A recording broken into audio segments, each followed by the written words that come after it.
After all this, you still... I still want that gas, yes. And you had better deliver. This is Greenhouse Gaslighting, a free and independent podcast discussing society and culture with a left-wing, down-to-earth perspective. If you've ever wanted a deep dive on the issues, but felt like the bar for entry was too high, then you're in the right place.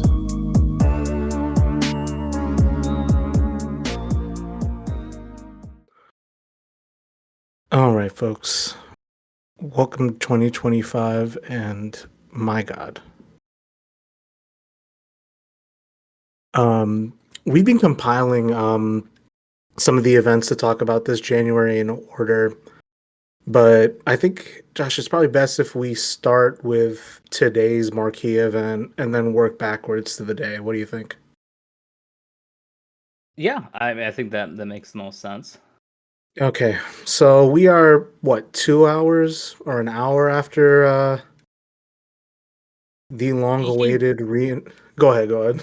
Yeah, he wrapped up around like 12:30. It was a shockingly short, shockingly pathetic inaugural address.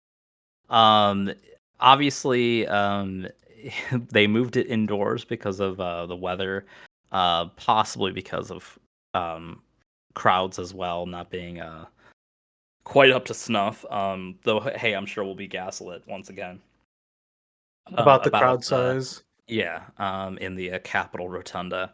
But yeah, I mean, really kind of, considering we knew how many like millions were being poured into this inauguration, which I don't, again, like it's like one of those weird things where it's just like money is poured into this and no one really has any clue where it goes.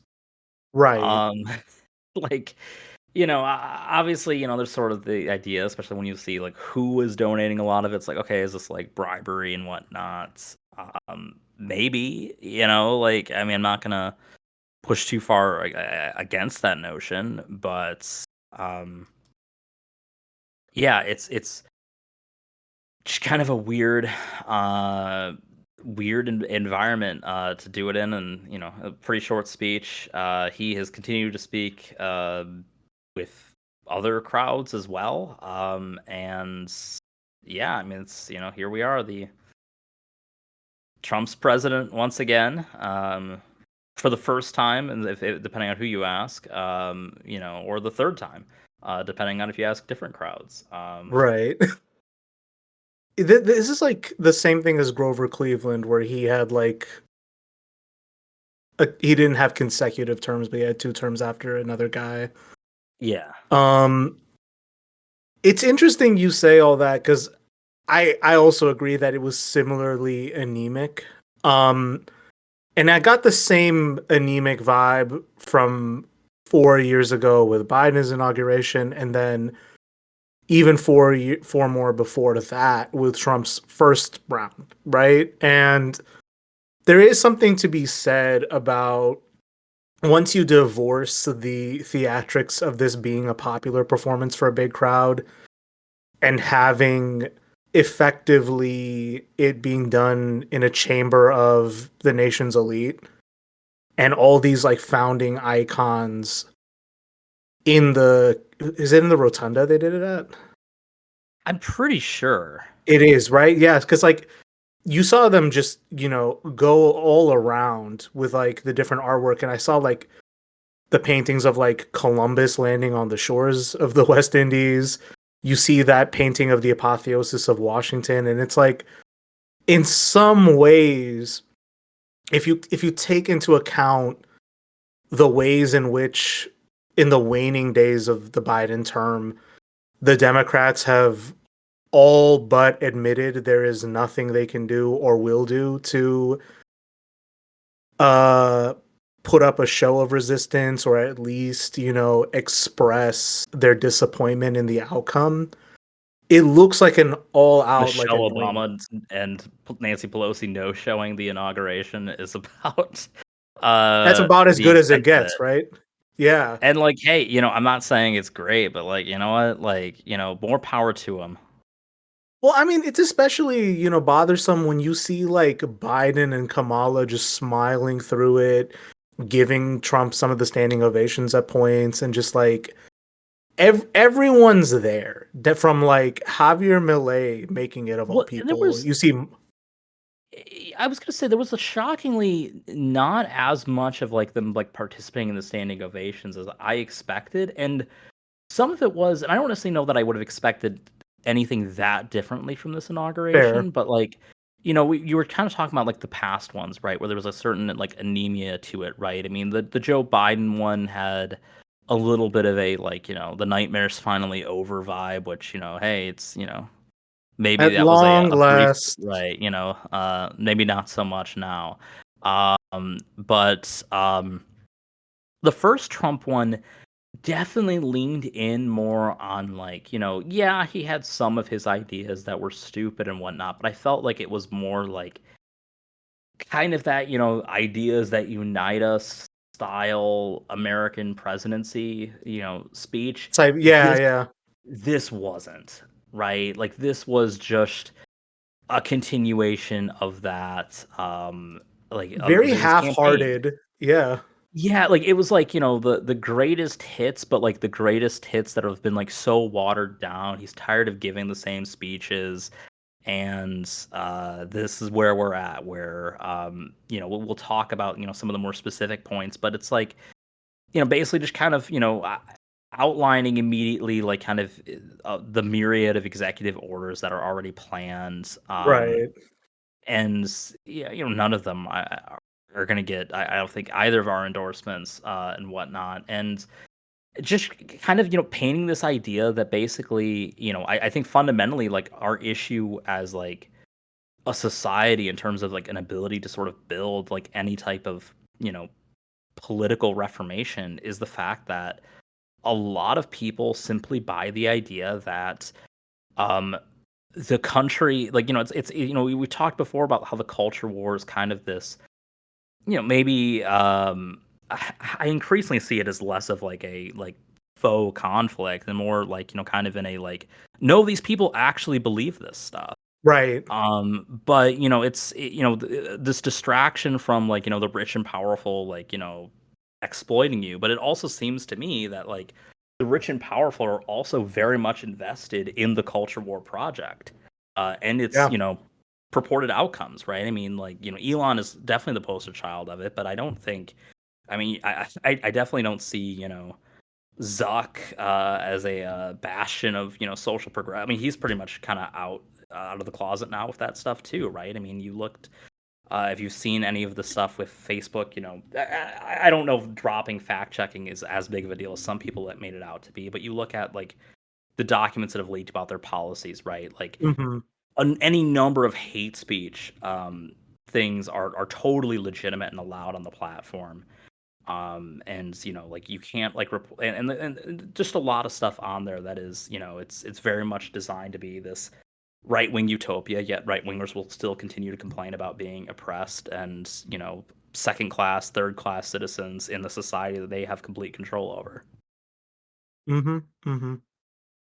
It's good that you bring that up because I just finished reading David Harvey's A Brief History of Neoliberalism, Mm, and I'd also just been listening to the Chapo series they did on like the online and religious right?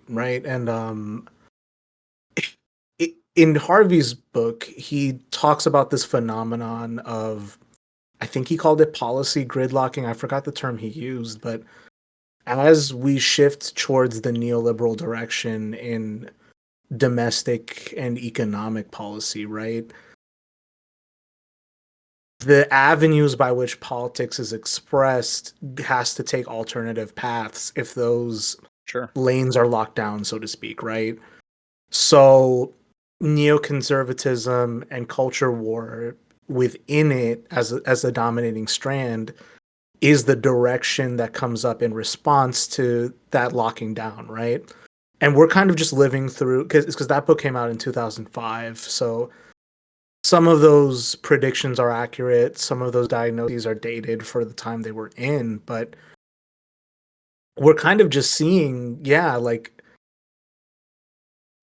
down to like our analysis of how the most recent presidential race played out, right? Where the Democrats have all but conceded every line of argument to the right?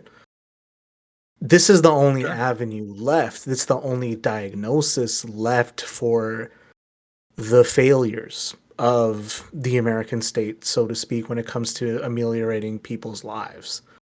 And it's very interesting for Trump to rhetorically, employ the pains and complaints of average people in a room full of his donors and like members of his party, right? In a closed room of them.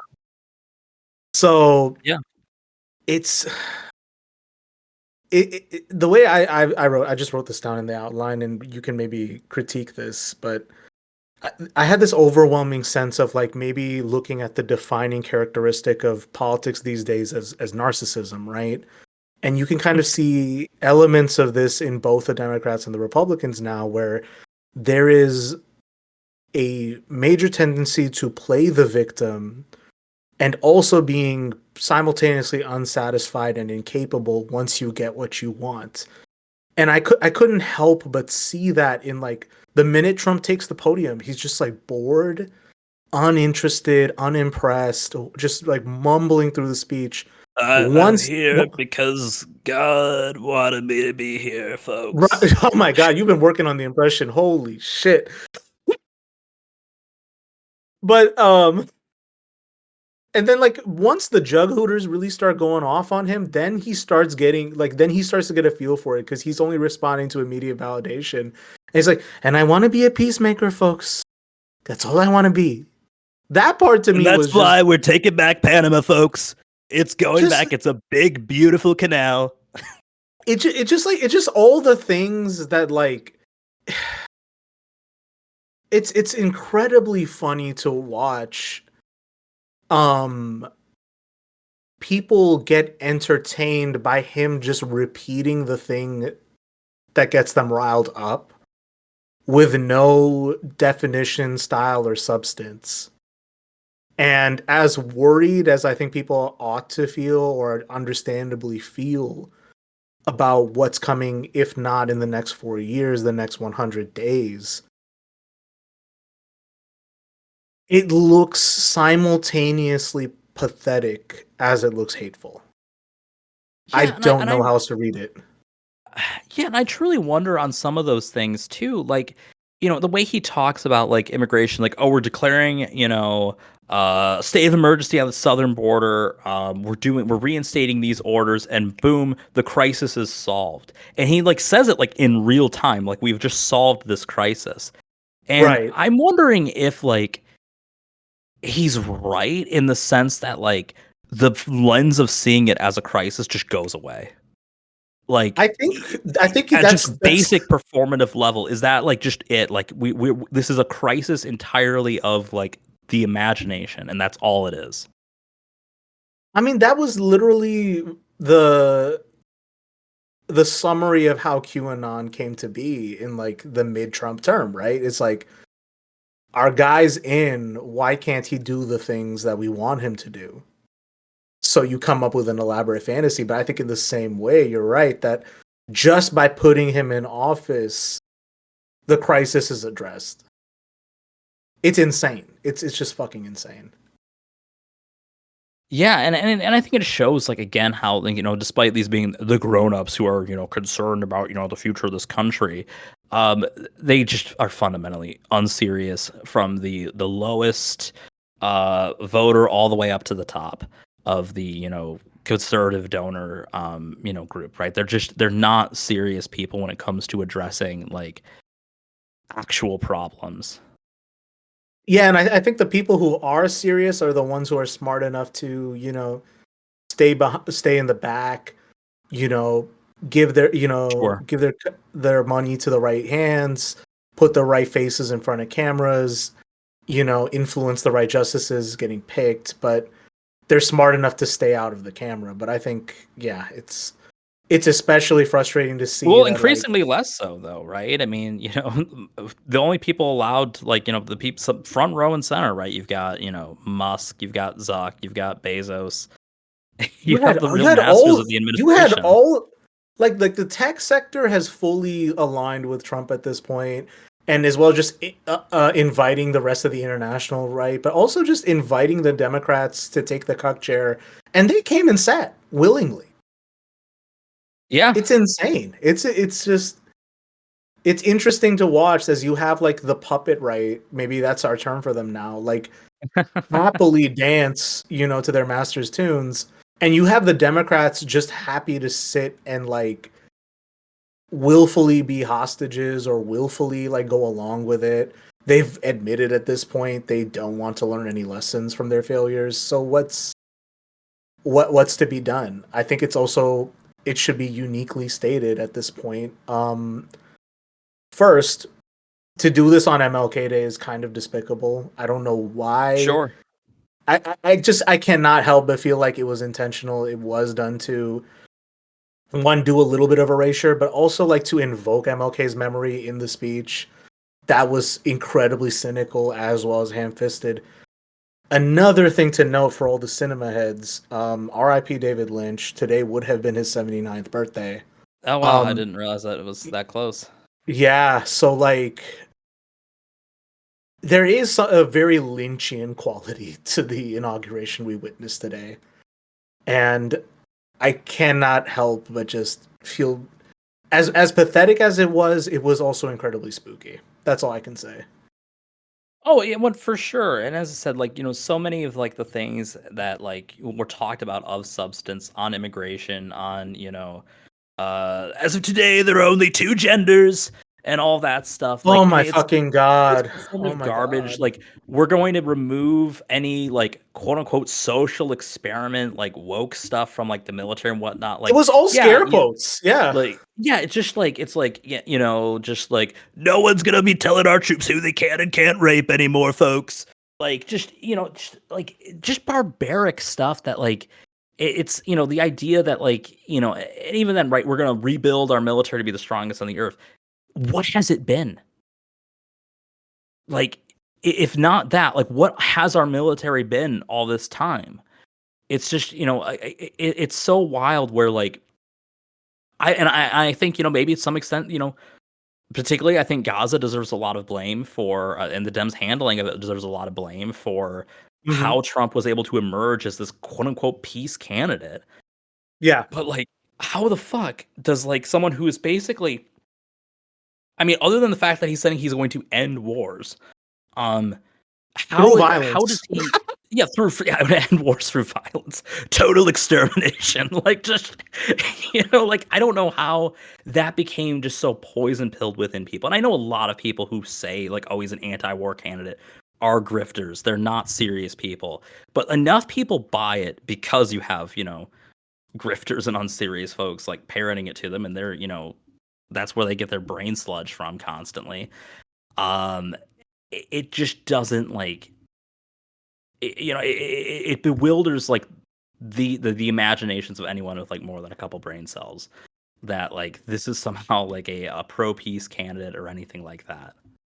It is very telling, I think, of the moment we're in, where it's like maybe it's time to accept we are just a fundamentally unserious country with unserious and disingenuous people, and I think in a culture like this where sincerity is no longer valued, especially with like just the rise of not just like misogyny and racism coming back into the mainstream, but also just what I can accurately call like a kind of culture of bullying and just generally being mean, right? Like Sure.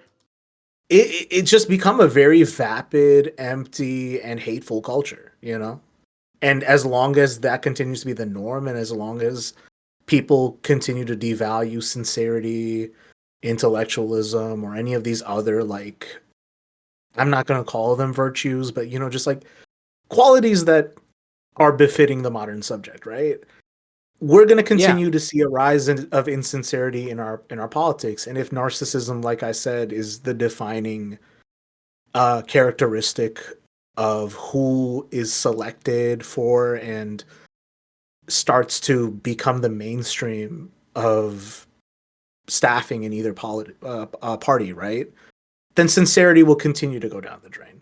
I don't know how you counter that. I'm not a strategist. I don't know how you fix either party at this point, but I'm only calling it as I see it. Well, you're talking about like, changing hearts and minds. But like, I mean, in a serious sense, right? Like you're talking about rewriting like sort of, I don't know, the moral fiber of this country at this point. Right. Like, but it's like, it's a serious like problem that we do like, we like eschew sincerity, like, in a lot of ways, that I think are deeply toxic.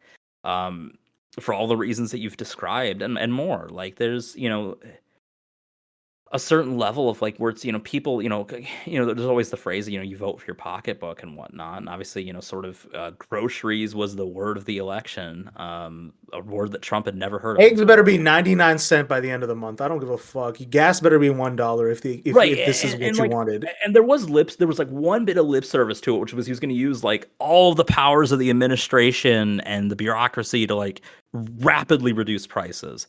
Completely unclear what that means. I guess the follow-up statement about like, oh, it was because of irresponsible spending probably tips the hat as far as like just we're gonna like, I don't know, strangle every welfare agency or whatever.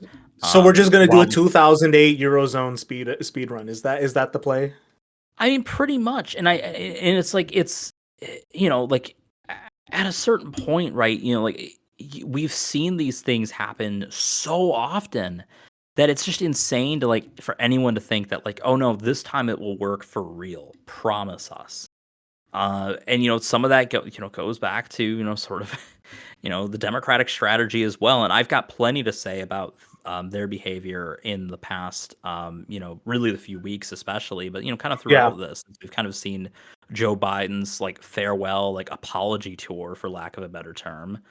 And I've got plenty to say about that, but kind of focusing on the inauguration still, just so much of this stuff is like just, as I said, it's just the misassigning blame where we can to anything, and I've seen reports on kind of the way like the Doge has been covered, which I guess first of all, kicking out Vivek to go run for governor of Ohio, that's hilarious. That's hilarious. Just right. Swap out JD for the next guy. That's funny. Right. But like the other stuff with it is that you have like just as I said, like this fundamental like break with it in terms of like how like serious or sincere any of this is. And like some people are trying to be like, well, there's a real mission that the Doge could do that would be like of public service. Basically, that like there is, and like there is governmental issues in terms of spending, right? Like, right. That's, I mean, I think most people can accept that, but it's just like, just as we've talked about with, your RFK Juniors and your vaccine skeptics and whatnot, like you can assess the same problem and propose radically different solutions that don't even really like solve the problem, and just create a myriad of new ones. And that's what that organization, is intended to do. This is an incredibly minor point as well, but his external revenue service, oh my God. That had me howling. Idiot. That had me howling. Isn't that what the Treasury and Commerce departments do? Am I mistaken? It's Customs and Border Patrol. Right. Customs. Like, what does he think that stands for? Like, it's just, or Customs and Border. They're doing kid bashing in Customs. That's what they're doing. Right. It's just like, oh, we're gonna create an and the idea that like again, we're just gonna pay for it all with fucking tariffs. Like, and that's the thing, which have been in place since his first term, by the way. And it's wild to me, and I guess maybe it's because like the tech sector is like just so like divorced from like stuff that would actually matter with the tariffs. Like I figured they would have to be impacted in some way, but like. Maybe they're not, and that's why there's been no pushback on any of this, right? That, like, we don't care if you, like, tariff, like, the crap out of all this stuff because it doesn't affect us. I don't know if that's like what's going on here, or if they just think like everything else is worth it. I don't know. Or maybe they kind of see it as like, even if we're not that affected, we can still raise prices and just blame them anyways for why we're raising prices. I don't know, but it's such a weird. It's just another one of those like weird things that like it just doesn't make sense to me. And like half of the times you talk to like his supporters about it, they're like, oh well, hopefully he won't do that. It's like, well, why the fuck did you vote for him? Like that's like one of the biggest like frustrating things just interpersonally with some stuff. Whereas like half the time you say like, oh, I think this is really bad. This is really bad that he wants to do, and like they won't push back that you think those are bad. They'll just be like, well, hopefully he won't do it. It's like, well, what did you vote for then? Which is why I respect people who didn't fucking vote. That at least makes sense consistently. Sure. Like being like, oh, okay, I'm gonna vote for Trump instead. Are you fucking kidding me? If it's like, Yeah. I would believe it if he said the line, "We're kicking China out of the WTO." Then at least I know you're fucking serious. But like, and this is the thing, right? Because we talked like the term we invented 4 years ago, greenhouse gaslighting, right? Mm-hmm. To literally obscure a reality by inventing another and keeping you locked up within its framework, right? While ignoring critiquing it. I've had this debate with a lot of people, and I'm not even saying this like in the sense that like you should be pro-China or anti-China in some way, right? But people will talk about their opinion or assessment of China, and I'll say, okay, cool. What do you think about Deng Xiaoping as a reformer in that context? Do you agree or do you disagree with those reforms? Speechless. Fucking cooked. So then you say, okay, cool, we're going to kick China. Oh, okay. What do you think about the decision to let China into the WTO? Hooked. No fucking response. How do you talk about the sweetheart deal that China got from Nixon? How do you talk about the fact that China became export heavy with light exports and light industry, and that the United States is a cornered market for it? How do you talk about the fact that all the manufacturing went overseas? How do you not address that and this is the funny thing about Trump, right? And this is the funny thing about doing this in a room full of politicians and CEOs in attendance, right? You can talk all day about where the jobs went and how no one has them, which is, it's bad. People are struggling. Yeah. I accept that. That's the truth. How do you then not indict the CEOs, chairman of the boards, and various C-suite actors that facilitated that? Seems like you have a vested interest in obscuring that fact. And I think that will be the defining characteristic and defining rhetorical jujitsu of Trumpism and the next 4 years, is to obscure the relationship between those who own the means of production and those who work. And as long as that continues to be obscured, and as long as Americans maintain this ideological fantasy that Trump is, at this point, like, remember the scene in Inception where people were like in the drug rooms just like dreaming? People are signing. That's what this is. That's literally what this fucking is. Yeah. And it's like, the wild part about this too, of course, is the fact that he was president once before, that like, and half of these things weren't discussed as problems in quite that same way. I don't know why, but they just, they weren't. And, like we always talk a big game on China, but like no one really puts anything more into that. Like it's just, hey, yeah, like, China's this problem, and really it's just because, I don't know, they're Asian, and like we, it's racism, that's the real issue. And let's really talk about it, right? Which is that I think both American liberals and American conservatives do view xenophobia as the acceptable form of racism. That's really what this comes down to. I think that's fair. I think that is, it's definitely kind of one of the more just generally acceptable forms, like, to the extent that, I mean, there's obviously plenty of racism in liberal circles too. I think generally, not as much as on the right period, but I think, the one that's socially acceptable has been racism. Yep. So, record scratch. Yep, that's me. You're wondering how we got in this situation. What got us to this case in point? And I think it's best, let's work backwards from the start of this year. And I think everything that you addressed, especially when you were talking about the military, it's probably going to recap here. So, real quick, I do think I'd be remiss not to address this. It's been 4 years of greenhouse gaslighting. Yeah. And I'm kind of recalling that the first episode we did was about the response to January 6th and like the discourse surrounding that. And kind of, the show being made in the crucible of the Biden years and now coming back into the Trump years that were kind of formative to my political understanding, I kind of came into all this as a Bernie bro, and then here I am now. I'm not sure what this is going to look like. I'm not sure what takes we're going to have, what analysis we're going to offer in the Trump term. But I kind of just feel like I'm in a Groundhog Day moment, except the entire scenery is reversed in some sense.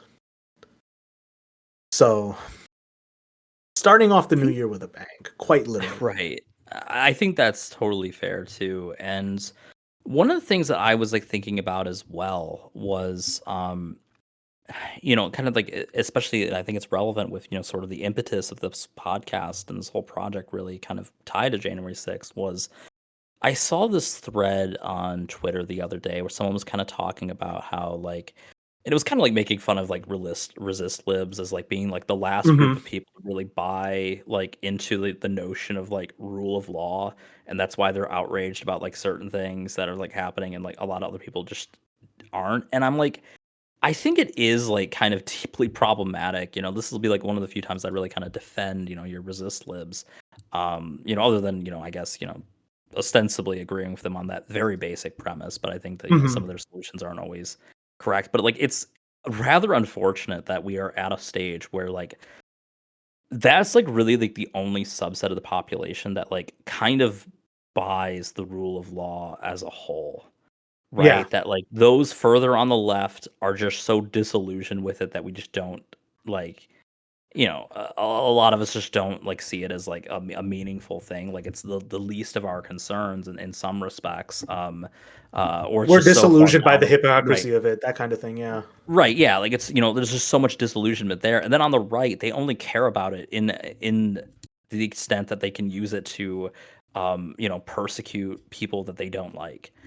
They don't care about they don't care about following it themselves. They don't care about that they'll martyr anyone who, faces like the slightest, twist of the justice system if they, are only on that side of the law for the quote unquote right reasons, right? Look at, I mean, obviously Donald Trump, but Kyle Rittenhouse, like all of those folks who are just, sort of martyred by the right, even though they're alive. Have you seen that that video that like showed Fox News hosts talking about Luigi Mangione, and then it was interposed with footage of Kyle Rittenhouse? I didn't see that, but I'm not shocked they did it. Yeah, that is spot on. I mean, that's Yeah, even Kash Patel's whole thing, right? Is that the FBI has unfairly targeted Trump, but it's like, right. okay, would you say that about the Panthers? Okay. Would you say that about Malcolm X and MLK? Exactly. Like, and no, like it's like that's their version of it. And I mean, I think like I said, those on like the further left, I don't think that we're like the opposite flank. I think we're just mostly disillusioned Yeah. with it more than anything else. But that's where we're at with it, and it is problematic that like the sort of when I'm teaching my intro to American class, and we just went through this, is that there's certain things that we kind of agree on as a society, right? We talk a little about the Overton window in terms of acceptable political discourse, but like generally Social speaking, contract stuff, yeah. Yeah, like the social contract we went over. But like generally speaking, one of the things that's like kind of important to like kind of that blanket understanding of this is like kind of that like there's generally some level of agreement about the process. And I think, like, gosh, like every time I come to it, I think that that's less and less true, right? I Mm-hmm. mean, this Mm-hmm. is like, I don't necessarily think that, like, Trump being anti-democratic, like small d democratic, not, the party, like anti-democratic. Both kinds, but yeah. Right. Well, yeah, both kinds, really, but like like specifically the small d democracy that he's against. I don't think that that was really that attractive of a feature for people. But I think the right has consistently. I mean, they've been more and more mask off about this among their Absolutely. strategists and politicians. That, like, on some level, their goals are fundamentally incompatible with a democratic society where what they want is deeply unpopular. And winning the popular vote this time doesn't change that. Exactly. And I think it's again, like we've talked about that point ad nauseum, where it's like, is winning the popular vote really a W when you have massive lack of voter turnout and you underperformed from the last time you ran? I wouldn't call that a W. You're spot on there. But also you're right that, yeah, this is not a popular agenda, and they've the resort to breaking the process juxtaposed with the way the Democrats are appealing to the process at every turn is something we've talked about at several points on the show, right? But I think it's just so stark at this point, where I think maybe in the early Trump term you could at least pretend, right, that okay, we'll give this guy a chance, we'll play ball, we'll Sure. give him a couple mulligans, fine, sure, somehow. But it's just the point still stands that it's like, and we've said this quite literally on the show several times, where it's like, why are you playing nice with someone who's accepted at this point and has gone on the record saying they don't plan to play by the rules? It's insane. Well, and even I don't know if you saw, I posted this like right before we started. That clip from CNN. Jake Tapper saying it's important to point out that the Trump Vance campaign in 2024 was a very disciplined campaign. What? It was within the What realm of the fuck? normalcy. Oh my Right. god. The campaign that, like, was The directly campaign compared that to, like, that Adolf warranted two Hitler. assassination attempts that Trump was Right. crying about at the inauguration. And you're right. You're right. Like it was the lying about Haitian migrants. It was. I mean, it's a whole bunch of stunts. Oh my god. And that's like, your left-wing communist news network, right? Which, I mean, With we've CNN, talked quote unquote. before. Yeah. Yeah, we've talked about that before, right? With, CNN. I mean, they've been completely bought out at this point, anyways. And I think it's just increasingly clear that they're not, they're no allies of, I don't know, anything like center left at this point, like maybe even center. Oh my I don't god. know. No, there. I mean, especially like we talked about this during the debates and stuff, right? Like fully in the tank, just giving Trump softballs. Yeah. Or even like when he's like about to like incriminate himself over just like Jan 6 support, like it's time to move on. Um, right? We must save you from yourself. Fucking god. No, it's like I'm really, I don't know if where the origin of this quote is. I think it's often used in anarchist circles, and I think there's at least a grain of truth in it, right? Which is the purpose of a system is what it actually produces, right? Sure. And I think that just in that cannot be misconstrued or understated anymore.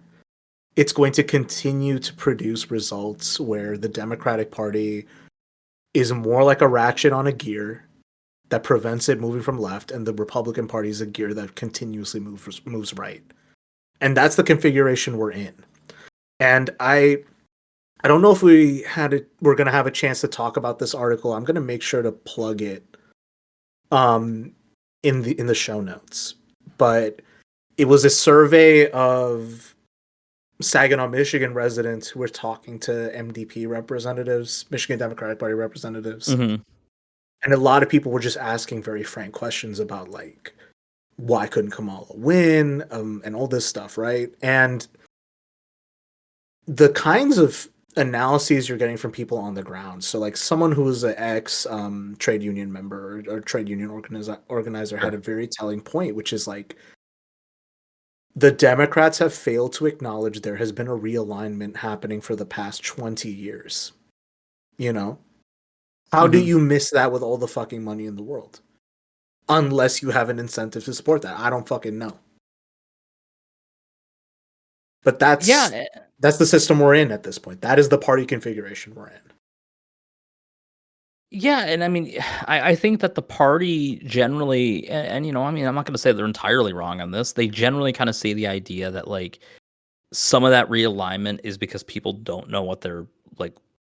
The people are clueless, but like they're also not providing a solution for that, right? Like Exactly. and like that was like why I think a lot of people pushed back, you know, in the immediate aftermath of the election, right? And I think, you know, I think that to completely dismiss the notion that like race and gender played a role is probably foolish, but or at least racial or gender resentment. I mean, I think that's like, you know, at the heart and soul of the inauguration speech, right? Is, you know, kind of like, you know, it's like that resentment almost certainly played some role, but like I think that, you know, when you try to subscribe everything to it, it does make it very hard to move forward.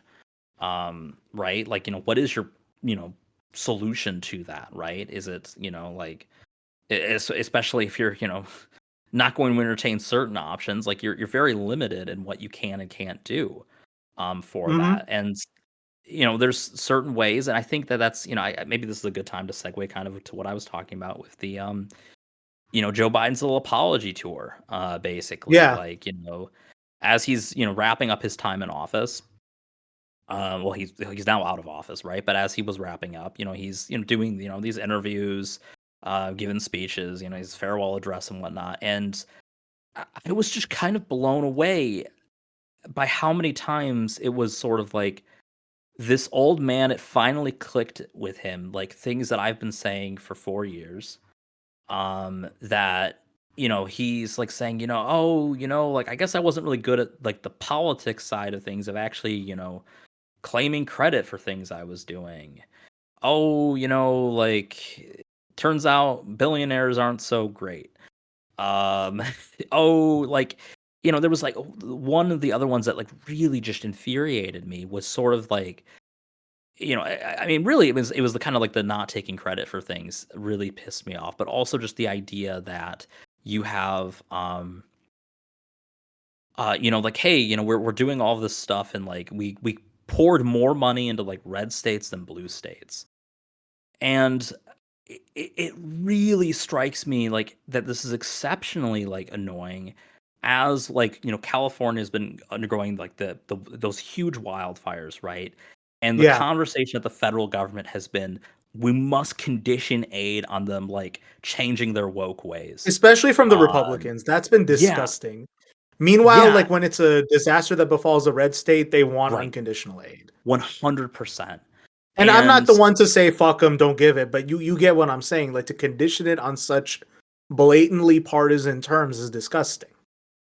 and I think that's like the thing where it's like you know, I mean, ideally, you know, like both parties would be, I guess, more like the Democratic Party in that very specific respect. But like, that's the thing. It's like the parties are not playing the same game, They are right? not. Republicans Exactly. are playing a. I would hesitate. I mean, obviously, there's elements of it that are similar to the spoils system. It's just, you know, a spoils system that's explicitly rewarding like only the richest and most wealthy. But you have like, you know, like, yeah, like Republicans win, they will guarantee the maximum benefits to the places that they win at, and they will continue to drain from blue states that are run in some cases more responsibly and are actually, you know, more economically prosperous and all that, um, to deal with those things. And you know, it's like the fact that like even under a Democratic presidency, you have like, oh hey, yeah, we'll prioritize the red states. And I even said before, like with the COVID vaccine, you looked at where it was first distributed. It's like in these like red places. The places that have people who have been, programmed to think that these are like, I don't know, just your ticket to hell, basically, the minute it enters your body. But like, obviously a number of them still took it, and it's just like, why did you why continue to prioritize, you know, literal children in certain cases, when it comes, or at least mentally, when it comes to this stuff over like your own base and whatnot. And as I said, it's a fundamental gap between these parties. It's deeply frustrating. Of course, anything that Biden said about Israel Gaza was also frustrating. We'll talk about the sort of ceasefire, in air quotes maybe. But yeah, I mean that's like where we're at, and I think it just struck me with like how out of touch. Yeah. Biden, a lot of that apparatus is. Apparently, he's now incredibly resentful that he was told not to step down by the party, or apparently was for a while. But like, it's just kind of the stories are coming out now, and it's like, and I've seen people stand up for him in this respect. It's just like, can we like stop, right? Like, it's exactly what you're talking about with the fucking narcissism just ripe in this system, right? The fact that like, oh, he's sitting president, he deserves to, run again, and even if it's gonna, cost his party the election, if it's gonna cost the country democracy or whatever, like, what I mean, just like, fuck it, it's it's his choice, our body, his choice, just Disgusting shit, exactly, yeah. even I think this is from someone who's self-admitted that he didn't even think he could live another 4 fucking years. it's just, again, like, the system fucking imploded to get him across the finish line, and for what? They couldn't even articulate what they fucking wanted to do those 4 years. You know what they got? Marjorie Taylor Greene got her national divorce fucking anyways. How do you fucking heal that rift? You think Biden's whole shtick, the whole like Democratic fairy tale social media would be he'd heal the country somehow. Did he? I don't fucking know. Well, I mean, I remember saying it like as results were coming in on election night before the results were called. I mean, it wasn't looking good, but we kind of knew like regardless of who was going to win, it wasn't going to look good early. But it was just like, this is like even if Harris wins, this is a like potentially unsalvageable rift in this country. And like, I'm sick of people like saying that like I'm not gonna defend Obama as like some moral like fucking pariah that is like the greatest thing to ever happen to this country, right? But like, people like will blame him for causing a divide in the country because people that already fucking existed. That's the thing. It already existed, and it's like I just, the people who cannot see how Trump hasn't made things like exponentially worse on that like very specific front is just baffling to me. Like, there are so many like interpersonal interactions that have been deteriorated exclusively because of how he like brings out politics in certain people. Like, things that, like, yeah, I mean, these people probably always had, some issues, right? But like, the way that like we talk about things in politics now, just the full embrace of narcissism, selfishness, just kind of hatred of the other as a whole, like, it's it's really taken a new level the last 8 years. And yeah, Joe Biden did not heal the country. I think it was probably too lofty to ever think he would, right? He could have been Bernie, and I don't think the country would have been healed, right? But I think that like, that fairy tale needs to like die. That we can so easily sort of just elect to give Joe Biden the maximum credit possible, like a well-meaning but incompetent individual. I would say maybe Biden shouldn't be so hard on himself and remember what he told a room of donors. Nothing will fundamentally change. Sure. On that ground, Mr. Brandon, you have succeeded. I don't know what you subjected the world to with that. So, let's maybe recap the rest of January leading up to the inauguration. So, I'm forgive my horrible pun. Starting the new year off with a literal bang. All right. The Vegas and New Orleans bombings and attacks. Now, Yeah. I have my outline's a little bit behind, but I think things kind of hold up here because in the zeitgeist leading up to this, right? There is an increased atmosphere of paranoia leading up from post-election to inauguration. You have the background event of New Jersey hysteria about quote unquote drone sightings. I don't really know if they're drone sightings if you live in a state that's surrounded by three major airports. That's just my view. From what I've gathered, it seems like that ultimately was just it. Was just that like it's a heavy air traffic corridor. Yeah, yeah. And you just have it's just people get paranoid, and especially like in a right wing environment, those Yeah. kinds that just has a lot of social currency. But there is an increased atmosphere of paranoia. I think it's worth acknowledging, right? Sure. And those events popping off on New Year's is definitely it's not a good sign. So Vegas, I don't think there were any casualties as a consequence of that. The New Orleans one, that was a little disturbing to look at. Not to plug myself into the story, but when I did live in New Orleans, I did live kind of close to the areas that happened. So it was just like crazy looking at that and be like, oh shit, I've walked by there. But Sure. like immediately the discourse surrounding those two events, I think it was very opportunistic the way people, especially like seeing Sebastian Gorka come out of the woodwork to like quickly spew as much Islamophobia as he could surrounding the New Orleans attacker. That was upsetting. But, a lot of these guys will talk about parapolitics, conspiracy theories. Here's something that's not a conspiracy theory for you.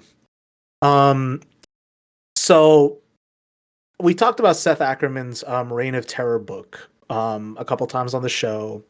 I think people in this orbit may or may not have heard about things surrounding Fort Bragg and the controversies surrounding that, right? So both guys having ties to that, watching some of the opportunistic right-wing discourse, right? The way I've chosen to interpret this, and tell me if I'm off here, I can't help but see that like theme of the frontier coming home applying to both those events, right? Because if you have both these guys who were specialists in special forces, right? They have ties to that. They kind of come out with this manifesto and inflict violence back on the domestic sphere, right? Sure. I see that as like, like an excess of the US military state, coming back onto itself. And you kind of see that with like, I mean, not to bring Israel into this again, but like you'll read reports first, like, you had the Golani stuff happening years ago, and then you have the stuff from Gaza, right? Where these soldiers come back with very obvious PTSD from what they've been asked to do. And in the Israeli case, I have a little less sympathy, but in our case, right, we talk a lot about the increased use of special forces in a explicit sense to kind of skirt congressional oversight. And they've been increasingly employed post-Vietnam, right? I don't think it's that unreasonable to expect people coming back from their tours of service with problems after what we've asked them to do. And in, speaking quite honestly about what Trump's ambitions were militarily earlier, we're going to have to continue to reckon with that. Yeah, and I think that's going to be an understated impact of like the changes he wants to make to the military, right? I mean, I think that's pretty much unavoidable at this point. That like quite clearly, there's going to be some level of consequence when it comes to, how that is going to look more broadly, right? Is that like some of these programs and stuff, like I know people like I mean, we'll get to Hegseth, but that we're losing this warrior ethos. Like, I don't know. It's just we have this view that, particularly like on the right, that like the military is there to be a lethal and purely destructive force. That like them having any level of like human judgment or human like morality to them is inherently bad. And it's like these are people at the end of the day, right? And like, again, like you're gonna have instances. I mean, we've had instances like this well before now, right? This isn't like a unique. I mean, it was interesting that it happened so close to one, in proximity to one another, but these are hardly unique circumstances, in terms of soldiers kind of taking you take the soldier out of the war, but not the war out of the soldier in certain instances, Yeah. and that's not like to demonize those who have served in special forces or even regular forces, but like there's a lot of mental toll that like serving in those conflicts exacts on people, and it's been something that we've like always struggled at taking care of in this country, and we're clearly Hmm. making no efforts to improve it. um, and they complain about sort of decreased enrollments, and I mean I think maybe there's a certain level of kind of just like look at American society. Why would you want like is this a country you'd really want to fight and die for? Versus just kind of like there's we understand like the personal risks that you're taking, and they're beyond simply just getting shot at, and not that that's like a risk that's super um you know something that we're all necessarily willing to do anyways, right? There's a risks to kind of your mental well-being too that is underappreciated in this country and is kind of treated as a joke. Quite literally, right? Like, especially post Iraq, Afghanistan, there's been a lot of talk about support our troops, support our people coming back, but that's always been lip service or virtue signaling, especially from the Yeah. right. When it comes down to like actually providing veterans with benefits or treatment after the things we've asked them to do, we've underperformed uh exceptionally on those grounds, right? Yeah. And at some level too, I can't help but see like there is an imperial wound at the heart of the conservative project, I think post Vietnam, right? Mm-hmm. So when you look at the Vietnam War as kind of the test bed after Korea for special ops when it comes to like things like the Frogmen units, when you Mm-hmm. look at the Phoenix Project as like black ops done against civilians suspected of being, tied to the Viet Cong, and the things that were done in those programs, right? And that was to skirt congressional oversight to some extent, I guess, right? And you look at the opposition eventually in the end, right, to the Vietnam War and the kind of bloody tactics that were employed to that. I don't think that imperialistic,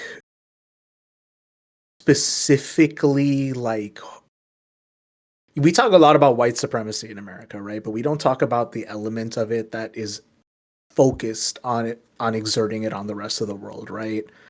And I think the embodiment of that is Douglas MacArthur. If you look into him, like he was like the slur, the G slur for Asians, he invented it quite literally. But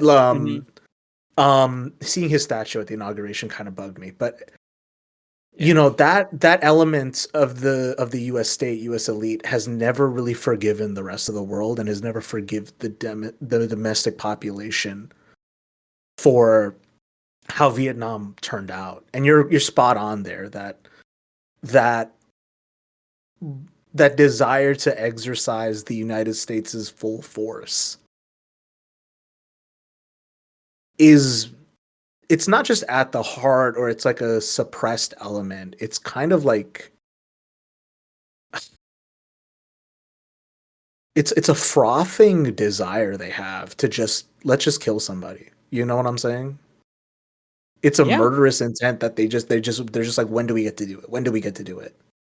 Well, And we and don't know how to reckon with that element of our society. We don't know how to reckon with that element of our character. I don't know.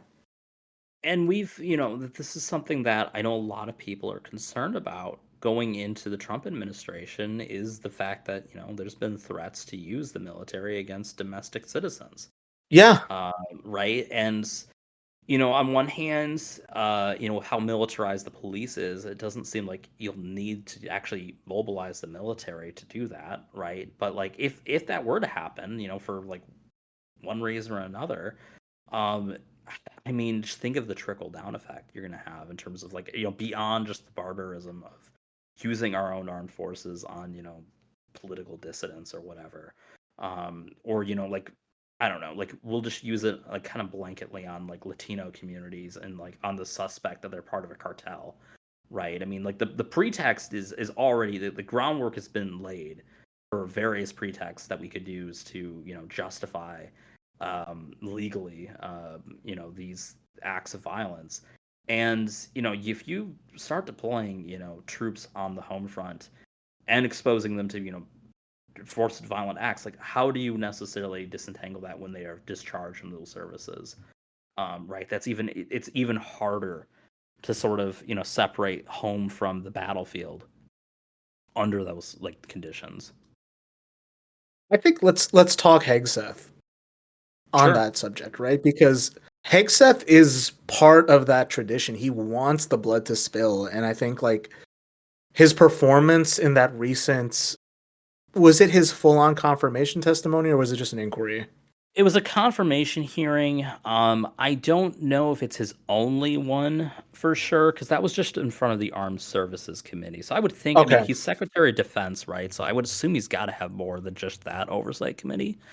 Um, but I could be mistaken. Well, I mean, so we've talked about Hegseth briefly before, and I think we can just recap that he is this guy who's cosplaying doing the Crusades against Iran. He That's his literally wrote the vision. book American Crusade. Yeah, quite literally, right? Like he has like a And Deus Volts tattoo. He's a freak. He's a fucking freak. yeah, We've talked about and the that. War So on Warriors. yeah, so like he has that warrior ethos, and that made it into Trump's speech today. And I think like the thing that stuck out to me at the Hegseth hearings is like I think Tammy Duckworth asked him this question about like do you know what uh ASEAN is, which is the Yeah, Association it was of Duckworth. Southeast Asian. Right. So it's like she's talking about the flank that can be used against China, right? Yeah. He doesn't know, nor does he care, because he has this fucking hard on for the Middle East.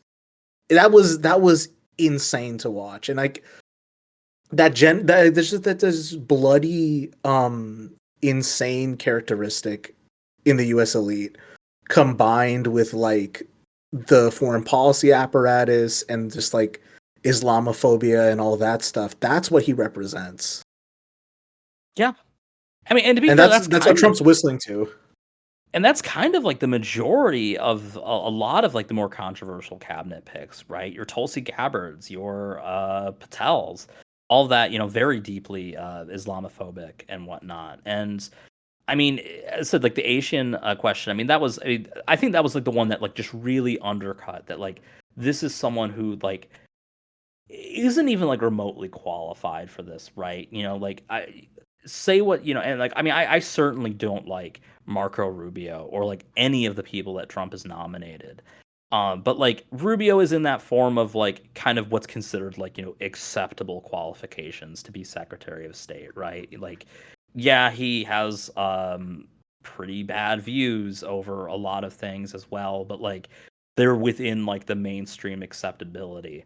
And maybe Hegseth is now too, which is problematic in its own prospects. But like, yeah, his hearing. I mean, Mark Wayne Mullen just going, so like, just a huge dick riding contest for the guy, right? Oh my Like just god. Oh my god. um insane things where it's just like, oh, like you guys want to like poke apart his character, but like he's, like most of you are bad too, and like I would be in jail if my wife didn't love me, which is like, I guess that's relationship goals, right? I don't know, maybe not, because I mean there's we know why she Oh my god. Oh we know my why she god. got kept him out, but yeah, it's just I think he handled himself poorly. I mean, I don't care if he like, verbally stood his ground like some people do. I mean, it's like No, he was didn't. sloppy. Like the way like Brett Kavanaugh was kind of fumbling at his hearing, Yeah,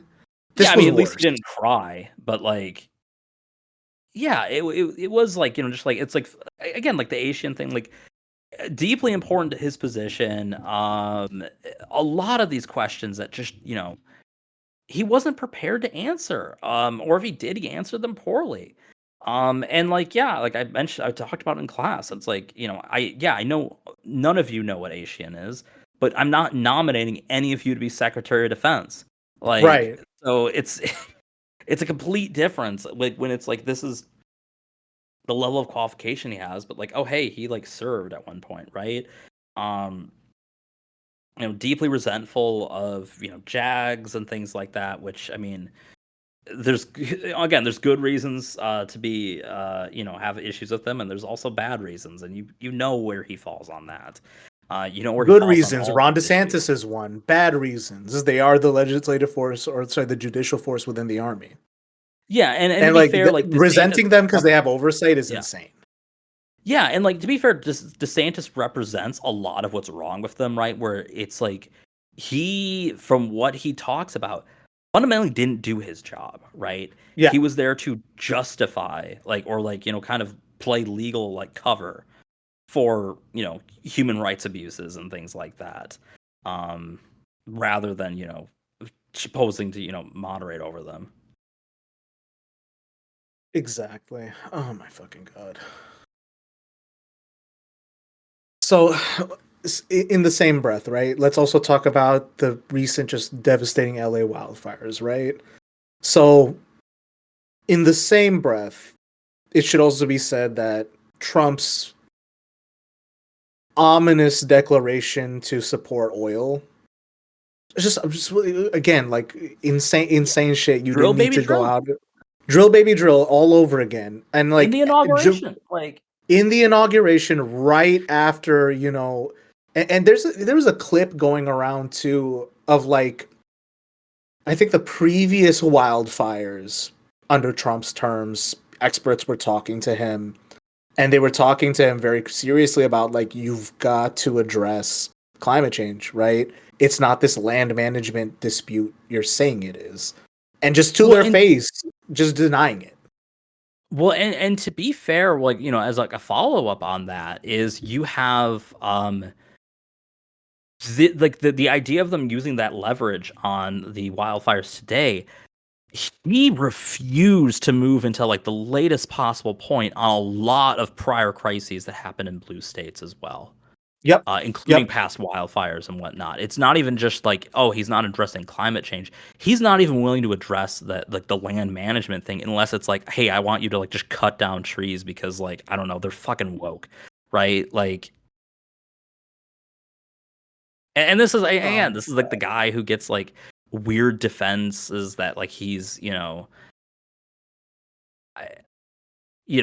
trying to think of like the best way to put it. Like all the weird defense where it's like, oh well, he's like the most like pro, like most liberal Republican you could possibly get and stuff like that, right? He's actually like, a secret, gay ally. And it's like there might be a secret with him that involves him being gay, but it's definitely not that.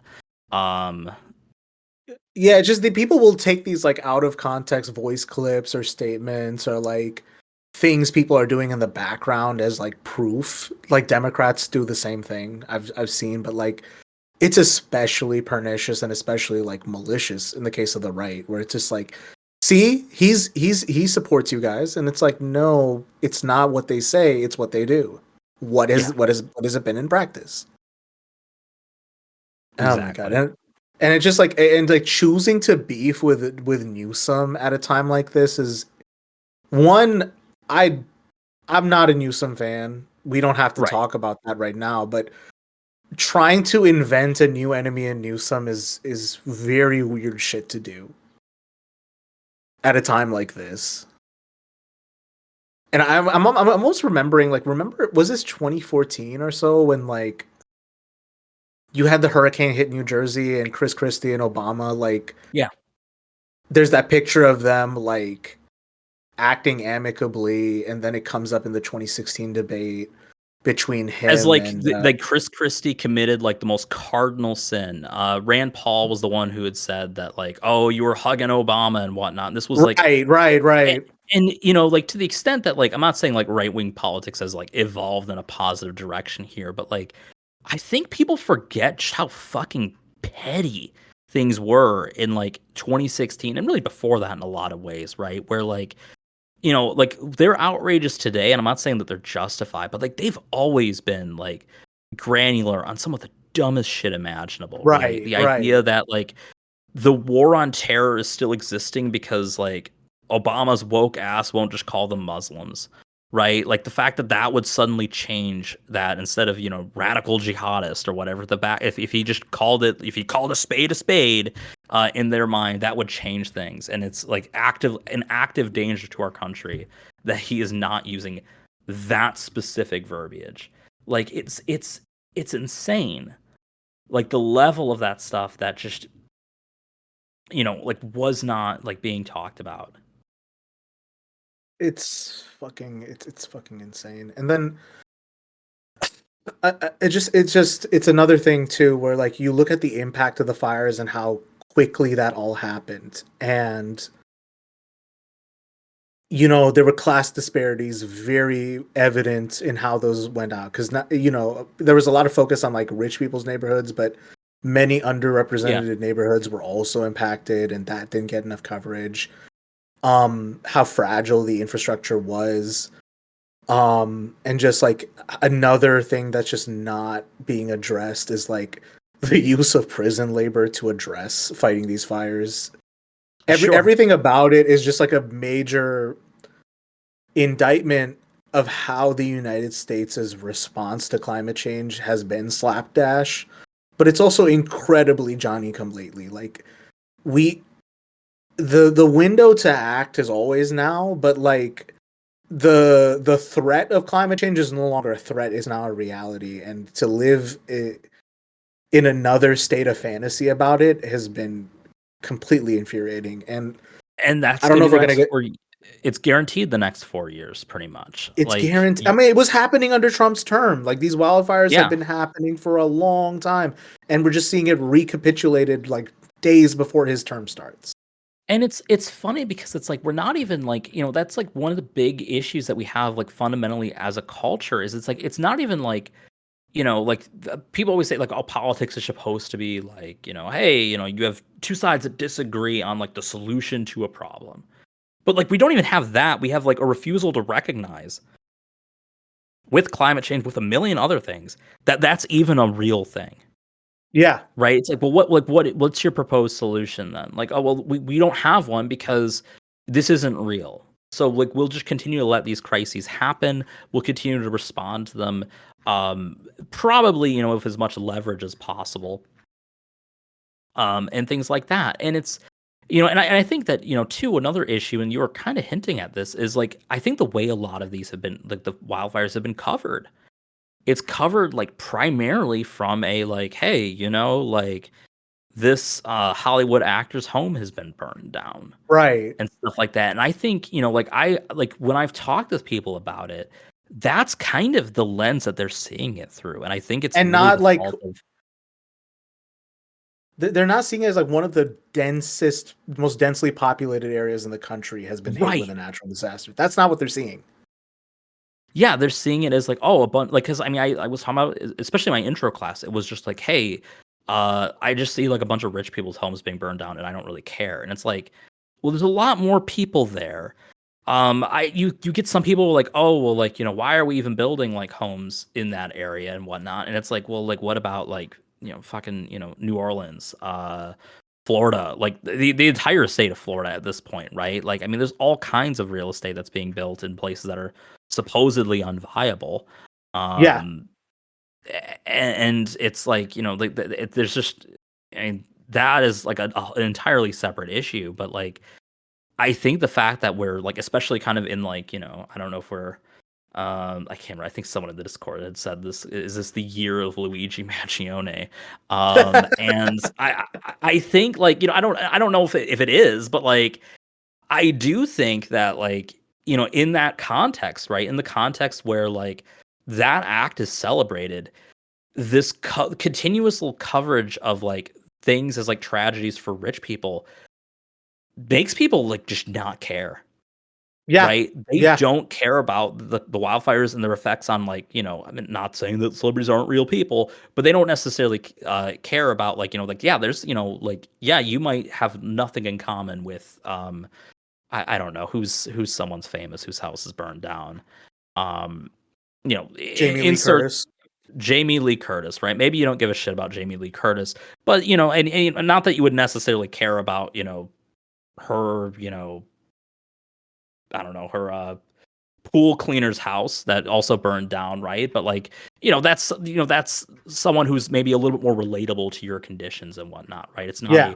a rich person problem. It's and I think too, like that's kind of one of the other issues, like broadly with like kind of, as we I mean, I'm skeptical that we're truly achieving class consciousness. I don't even think Luigi had much class consciousness if you read his manifesto. We're Um, far from it. We're far from it. Right, but I think that like, one of the issues that we have like in that lens sometimes is that we tend to have this like perspective of if something's bad for a rich person, it's probably good for me. And that's not necessarily true. Like, yeah, like a rich person's home burned down. That doesn't mean that you benefited from it, especially if you're their neighbor, right? Like, Yeah. Yeah, because it's not like, like it's not sympathy for the devil shit. It's more of like it's the rich people that get covered in the news, but what's sublimated or lost in that story is exactly what you're saying. That it's the densest fucking place in terms of population. yeah, And think about everyone who's not getting covered in that. Think about the people whose stories aren't being told. Think about like during the Trump term with the wildfires before, right? yeah, Did those people's stories get covered in those stories? Like, none of that did. None of that fucking did. And the reason why I brought up Jamie Lee Curtis, actually, that was a throwaway from the outline. That all right. It should be addressed just a little bit. Another angle that just came up in the discourse surrounding this that I don't want to dismiss offhand is like the amount of people who had like mealy mouthed or like wishy washy things to say about things going on in Gaza prior are seeing their homes leveled, not for the same reasons, right? Right. But like the kind of like apathy, cold-heartedness, and like all that stuff that they had then is immediately reversed when they're in need, when they're in distress. Yeah. And that discourse was not lost on people as well. Just looking at like the mass scale of destruction and just looking at like how a mass destruction event anywhere around the world, regardless of the cause, is like devastating and distressing to look at, right? That shouldn't be lost on anybody.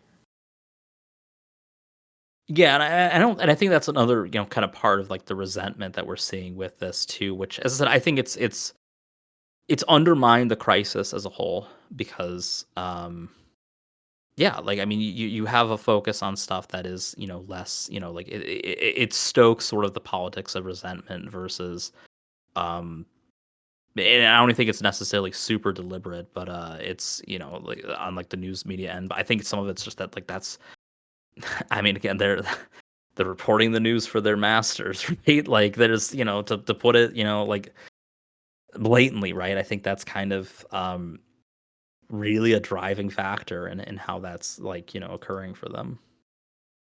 Right. Alongside all of this too, there was a lot of hay made about something that happened at former President Carter's funeral. So we've already talked a bit about, Carter and his legacy and his time. The funeral itself was interesting because you had all these heads of, or these key figures in American politics show up. They were invited, of course. And there was this moment that just like it fits in thematically with everything going on. So you had Obama, Trump, and Bush quite literally backslapping at the funeral and just, shooting the shit. And that very obvious, George Carlin line comes to everyone's mind of it's a big fucking club and you're not in it. Yeah. For all the hay made about, like, especially like, it really does settle in that capitulation of the Democrats to the Republican Party at this point. Not just that they've acceded all hope of resisting or impeding or challenging their agenda. They're just buddy with them at this point. So in the it would name of seem. going along. Yeah. And yeah, I mean, I had posted the image, and I had actually used it on my class slides too, with the Marx's Capital Volume 1 with the picture of Obama and Exactly. Trump backing it up. Because I mean, it was just like that like really encapsulated that moment. And like, I mean, some people have asked me like, what do you think's going on behind the scenes there? I have no fucking clue, right? I mean, you have Obama yucking it up with a guy who like his entire rise to politics was from like just race baiting him, right? Yeah. Like just birtherism really took off because of Trump. Yeah. And like it's there they are. And like there's, I don't know if you saw how much of those clips you saw, but like there was there's one where like Kamala like is looking back at them, and like Obama just like stops talking, like freezing up, like, you know, kind of like the way you would like if, you know, you're when you're talking to your buddy in the back of the classroom, and like, you know, when the teacher's not looking. It looked just like that, and it's like, what on earth could they be talking about that's that interesting? But also like, yeah, it's a big club, you're not in it, and for all the hate they give each other, they're buddy in person. Very interesting. Very fucking interesting. And it was a few years ago that I saw this podcast interview with Eric Swalwell, and honestly, I wish he was someone who just kind of went like full. Oh, you like, said this, but it's good. It's good you bring that up. Yeah. He's someone I really wish would just go like full mask off and just like dump as many of these anecdotes as possible, because I think he's a fascinating storyteller when it comes to it. But he was talking about how like during the Trump impeachment things, like he was like in the bathroom, then like Ted Cruz like slapped him on the back, like, good job out there. You know, even though he's like on Fox News saying like, you know, Eric Swalwell should be like kicked out of Congress for this stuff and whatnot. But it's just like, he's like, yeah, this is just, it's all just kayfabe. It's like professional wrestling. We're just, none of us like seem to actually hate each other. And he's like, that was such a weird moment for me. Was that like, yeah, these people who like, you know, are like calling for me to be like executed by the state on, you know, Fox News or Newsmax or whatever, are like, you know, buddy to me, like out of that. And it's so weird because like that was kind of how like Congress and US politics were at one point, but it was, you know, like now it's like obscured a bit more, like where like you're not allowed to have those things. And I don't think he like considers those people friends, but the fact that they're just like, hey, yeah, like, you know, good job for playing, you know, your part in the support, you know, the as the heel or whatever in this relationship. And as I said, to me, this was just like, I always think of that anecdote a lot, but like that, like this was like case, like ground zero of like, yeah, that's all the evidence you need, that like, you know, and I said, you know, I think shortly after the election that like, what does it mean that the Democrats campaigned against, you know, Hitler 2.0 or, you know, literal Hitler, and now don't seem to care? I'm like, it either says that they lied, which that's like the generous take, and I mean, I don't necessarily think they did, or they just don't care, and both are a pretty big condemnation of a lot of them, I think. And you know, I mean, as I said, I'm not a big Pelosi fan by any stretch, but at least, you know, she seems to be kind of sticking with her guns, right? Apparently, Jill Biden complained that she ruined like their friendship of, you know, 50 years or whatever over, you know, ousting Joe in an attempt to, you know, save the country. And it's like, you know, like I think we've all lost friendships for less. You know, it happens. Yeah. It's just similar at the same time too. This is just something I wanted to address in the same vein. So, did you see that Trump has been catching a lot of shade from the new Mexican president, Sheinbaum, in her weekly addresses? I have not. So Sheinbaum is a very interesting figure to look at. She kind of is following right after AMLO as like the kind of left of center, more so left populist leader in Mexico. And I think like AMLO always saying fuck Trump has been funny to watch, and her continuing in the tradition kind of in this with the same level of effectiveness is kind of reassuring. But she had, you know, very pointed jabs when Trump was talking about his Gulf of America proposal, where it's like, cool, can we just retake all the territories that Mexico ceded to you then?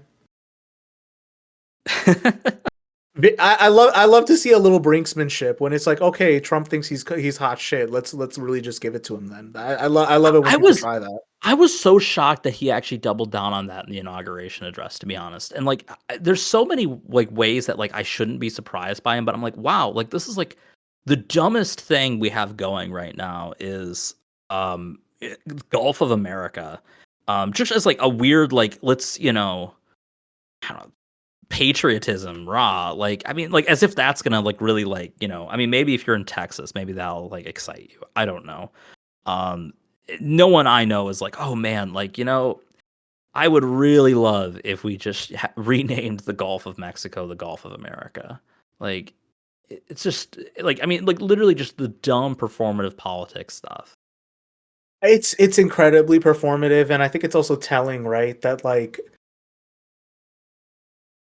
I was gonna bring up Trudeau next, but if you look at some of the foreign dignitaries invited um to the inauguration, you had the right wing leader of Italy invited, you had Javier Milei show up, and him being just like the biggest Chicago school like Pinochet style like right wing neoliberal anarcho capitalist type. And he's fucking tanked Argentina under that directive, right? Yeah. Just openly just deep throat Trump, right? Him getting invited, but then I mean, if he could, he'd probably invite Nayib Bukele of El Salvador and all the other like right wing leaders in Latin America. But also, like, think about it. If Lula wasn't in power in Brazil and it was Bolsonaro, I think Bolsonaro would get the clear invite, you know? So Right. it's a very telling sign because I never used to think in these abstract terms, but like, if you consider a lot of American policy to Latin America as just a continuous history from the Monroe Doctrine onwards, Yeah. it starts to make a lot of sense. And it is Trump basically saying this is the type of Latin America we will tolerate. Steinbaum not getting an invitation despite being our next door neighbor. Telling. That's very telling to me. In speaking of neighbors, Trudeau, press F to pay respects. I don't understand anything going on in Canada other than I think Canada is kind of doing a repeat of what America's done just 8 years behind. So now you will have probably a recapitulation of whether or not the Liberal Party can reconstitute itself into something that can correct Trudeau's policy failures. But you also have from Quebec a kind of Trumpist figure emerging, and it's very frustrating to see other countries and their right wingers also get stupider in the way the American right wing has got, and their articulation is, can we have our own Trump? That's kind of what I'm seeing with Canada. Yeah, and I think that's very much the case. And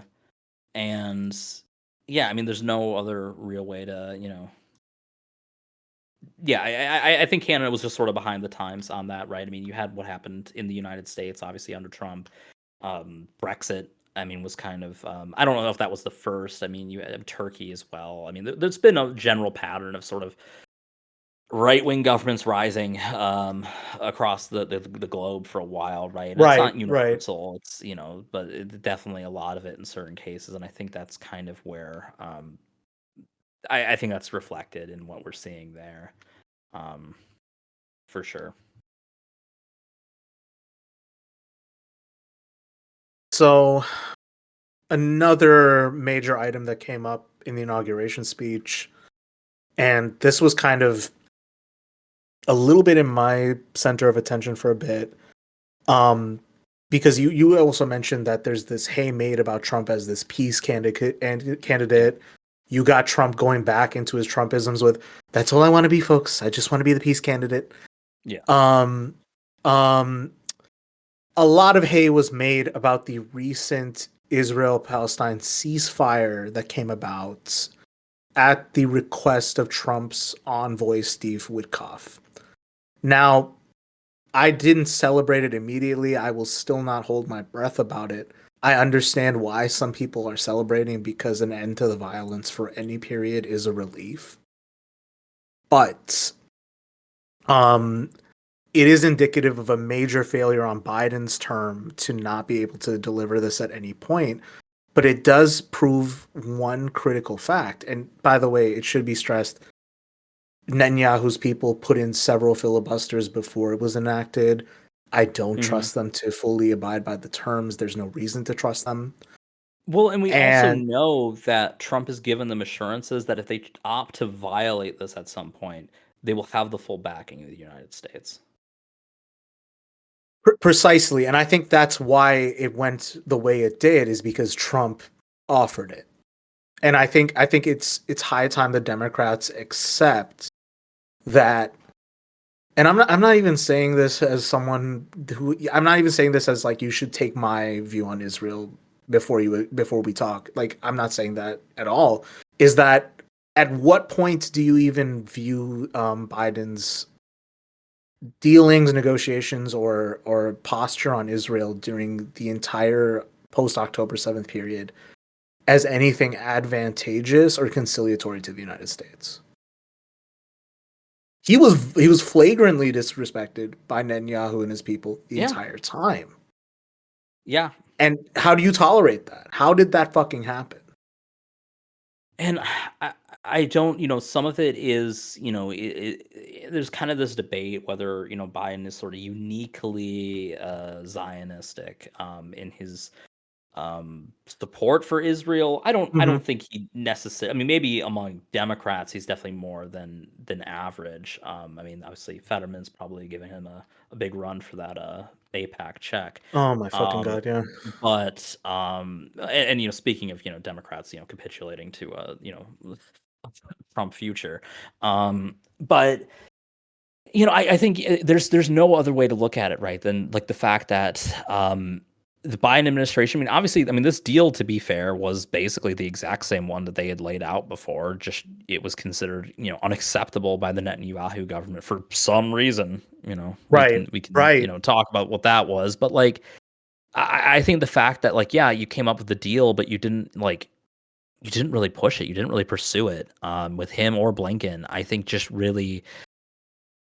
I mean, it's a tremendous indictment, right? I mean, there's no question that that's going to be a major stain on his political legacy. I mean, I think that in general, like, people want, where do we evaluate the Biden legacy from here, right? And I mean, notably, you didn't put that on the outline, which is probably for the best. But like, we don't really know historic, like, like until we Right. move on from here. But like.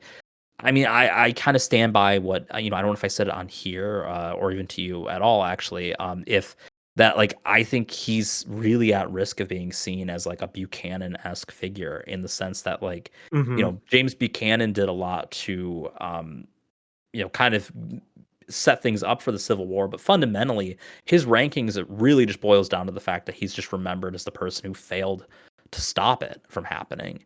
And if Biden's whole, like, mission statement was, hey, we're going to save democracy from Trump, but we only did it for 4 years. I think that's a legacy that's going to be just, really mired poorly. And like someone who, like, yeah, might have passed some decent policies, but like no one's going to, like, I mean, how many of those are going to be remembered, right? And so many of those too, with the Infrastructure Act, right? A lot of those projects aren't finished yet. Yeah. Is Trump going to get credit for them? Or, in the case of some of the green energy stuff, I mean, Trump just said we're going to stop it, right? We're going to, screw electric cars, screw all that stuff, right? Meanwhile, his, Yeah. giddy little fucking toady, Elon Musk, only known for, making electric cars. I mean, obviously they own a few other things, is right along with him because he fundamentally doesn't give a shit about any of that, right? I mean, it's a company that just sells emission standards, basically. Yeah. It's like almost everything Musk owns is a fucking government welfare project. And He's that's where probably we are. like But he's the Napoleon of neoliberalism, if you want to look at it that way. But that's a topic for another day. Yeah, and I mean, circling back to like Israel Palestine for the ceasefire, like, yeah, I mean, just fundamentally, Dems really screwed this up. Um, Harris's refusal to separate herself from Biden from this, just, I mean, she didn't have to say like, yes, he's committing a genocide. If she had simply been like, we will reverse course on this. We will, if Israel does not comply to American demands, we will. You don't have to say what American demands are, right? Everyone, like even right wingers, would be foolish to attack you under those auspices, right? That like all Israel did for what since October, that was 2023, right? Um, Yeah, October 7th. yeah. October 7th, 2023. Like ever since then, they have kind of just damaged our world standing and all of that, right? They have not um, aided us in any particular capacity. It has just been a disaster. Politically, it's been a disaster in terms of course, the toll on human life, probably most importantly of all, and we have nothing to show for it. Yep. And I think another thing that's because everything you said, I agree with that spot on. But another thing that's just telling to me about Trump's unique relationship with Netanyahu and his leverage over Israel, or if you want to go as far back as 2016, Israeli business ties to the Trump network and all that. Having his envoy be Steve Witkoff, who is a real estate magnate with Right. ties to Saudi business, and kind of Witkoff's own statements on the matter, tying it to the new Abraham Accords and like using the Abraham Accords as a new framework. I almost wonder if the reason why Trump could pull this off is because of his business contacts outside of politics. This is just a throwaway point I wrote in the margins of the outline. I don't know if I'm speaking sense here. This might just be garbage, but throwaway point: has multipolarity gained purchase as the partisan nature of U.S. politics has led to the distrust of the U.S. to honor agreements due to absolutely divided parties that will pull each other's advancements out from under the rug, or are both parties in on the same things and are tending towards the right to support business interests? If that's gibberish, forgive me, but that seems to be what's undergirding Witkoff's ability to pull this off here. Is can business grease the wheel to provide assurances that governments can't, especially as, US politics and political objectives and ability to carry things out is so partisanly divided. You know, I think the big story that informed that is like the Iran nuclear deal under Obama, right? Yeah. You have Obama offering up the framework to improve relations and then Trump immediately dismantling them. With Cuba, you have a framework to improve relations and they're dismantled under Trump. Does this continue to provide like an alternative route for the Trump network and the right to be like, no, this is never going to happen through governmental means that puts them up to scrutiny, that puts them up to oversight? Do it through business. That's just my theory. I don't know if I'm onto anything there or if I'm talking garbage. I think you are onto something. I don't know how like deliberate or overt the attempts actually are, but I think that you are right to point out, I think, that like there is a weird disconnect when it comes to that, right? When you think about how um I think that it's a huge advantage that I think Trump has had is like having those particular connections, right? Particularly, I mean, like the Saudis in this case, right? I think that's going to be like a major dictation of Mideast policy for the next 4 years is going to be how best to enrich those business interests in the Middle Yeah. East, right? I mean, to the extent that it probably has always been that on some level. But I think it's interesting that, when you like the contrast here, right, are both parties in on the same thing. That's really, that was where we were for, I would say kind of the entire like, Cold War era. And well after that too, right? That on foreign policy, I think, there was more of a you know, imperialist type consensus.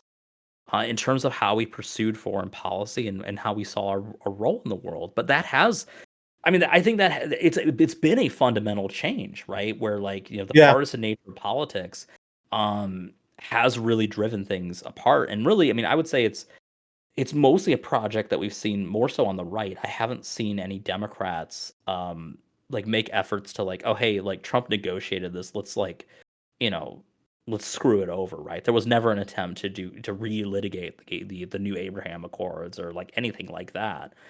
But Republicans seem inclined to do that, and I kind of wonder if you are right that maybe the underlying incentive is to lead to a I don't know like a privatization of foreign policy.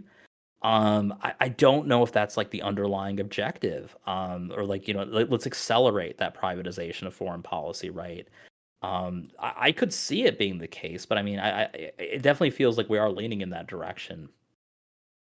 And that's purely just conjecture and speculation on my end. It's just, I don't have any particular research or evidence to back this view up. It's just a hunch I have. Sure. And if there is scholarship on the subject, I'd be interested to look at it and maybe advance it forward in the podcast. But that's just been my 2 cents so far. I'll have to look into it because I feel like there had to have been some stuff, especially like when the Iran deal was dropped and a few of those other agreements were dropped. Or even like kind of the normalization of relations with Cuba, right? Yeah. That happened, briefly at the end of Obama, gone under Trump, and then Joe never made an effort to reinstigate those. And yeah, I do kind of wonder if like, as I said, like I mean, it's I'd have to read up further on this, but like I mean, it kind of passes the sort of basic like vibe check, if you will, that like Okay. this sounds like there's something that I think is worth looking into more, because I think that you are right in some respects that like there's definitely something here that we are seeing maybe more business influences here. I don't know if it's the exact configuration that you're proposing, but I definitely think we are seeing a shift away from sort of a bipartisan consensus on a lot of foreign policy things, right? I mean, I guess it's still sort of in place in Israel, but like, I mean, here's just kind of an example of like, I think what really changed a lot of it too is maybe some of it's a business thing. I think the domestic reality for Netanyahu also just sort of It's possible, yeah. right? Like I think that like his approval has been in tatters because of the hostages and his like complete and utter failure to like address that as an issue, right? The fact that like people know that there were ceasefire opportunities to get hostages home, because I mean, like let's face it, that's really all that the impopularity is tied to in Israel itself. I mean, there's plenty of street interviews with a lot of the Israeli populace that would probably make you sick to your stomach to hear. Yeah, and it's unfortunate that a lot of opposition is practically outlawed. So even when people speak up about it, they're doing so at tremendous risk, or they're doing it without their face being visible. That's the sad truth of it, right? Yeah. But you're spot on there that like as Israeli society has shifted that far to the right, that is the root of his disapproval, is that he actually hasn't done enough to get them back faster. But that's also like that's why like you can't always view right-wing institutions or governments or body politics as conglomerates or monolithic. There's several disagreements within them, and I think Netanyahu's calculation, as has been described by people smarter than me, was the longer they stay hostages, the more we get to take. And there are people who would be like, no, let's get them back quick and as violently as possible. And right, that, I think, Trump probably handed him a lifeline there. The other thing that I was thinking too, and this might just be as a counter to my own theory, could it just be the fact that there are tremendous business interests in the United States, Saudi Arabia, and Israel who can collectively use their financial power to shift policy just by virtue of where the money that's just another like, you may actually not be onto something there. Just as like a counter to my own idea. Sure, I can see that too. I mean, my only pushback on that would maybe be that I'm not as certain. Like, I see where the business incentive would be to end the crisis. By stability of business, I would guess. Yeah, but I mean, especially, I mean, let's face it. You have a real estate pawn at the Yeah, helm of this. They've been pretty mask off about how, like, there's going to be a ton of beachfront property, up for grabs, right? And maybe that's what it is, right? Like, hey, yeah, like, we don't want an IED stuck in the we're building this beach house. Can we yeah, start like cleaning? I mean, maybe there's some of that, right? I don't know. Maybe they've determined that, like, hey, yeah, like this, you know, you could annex this property soon, but just, like, you want it to be usable, I guess. I don't know. yeah.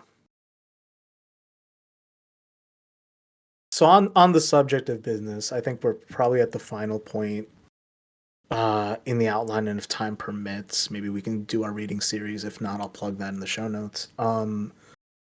So have you been following this TikTok ban stunt that's been happening the past couple days? Yeah.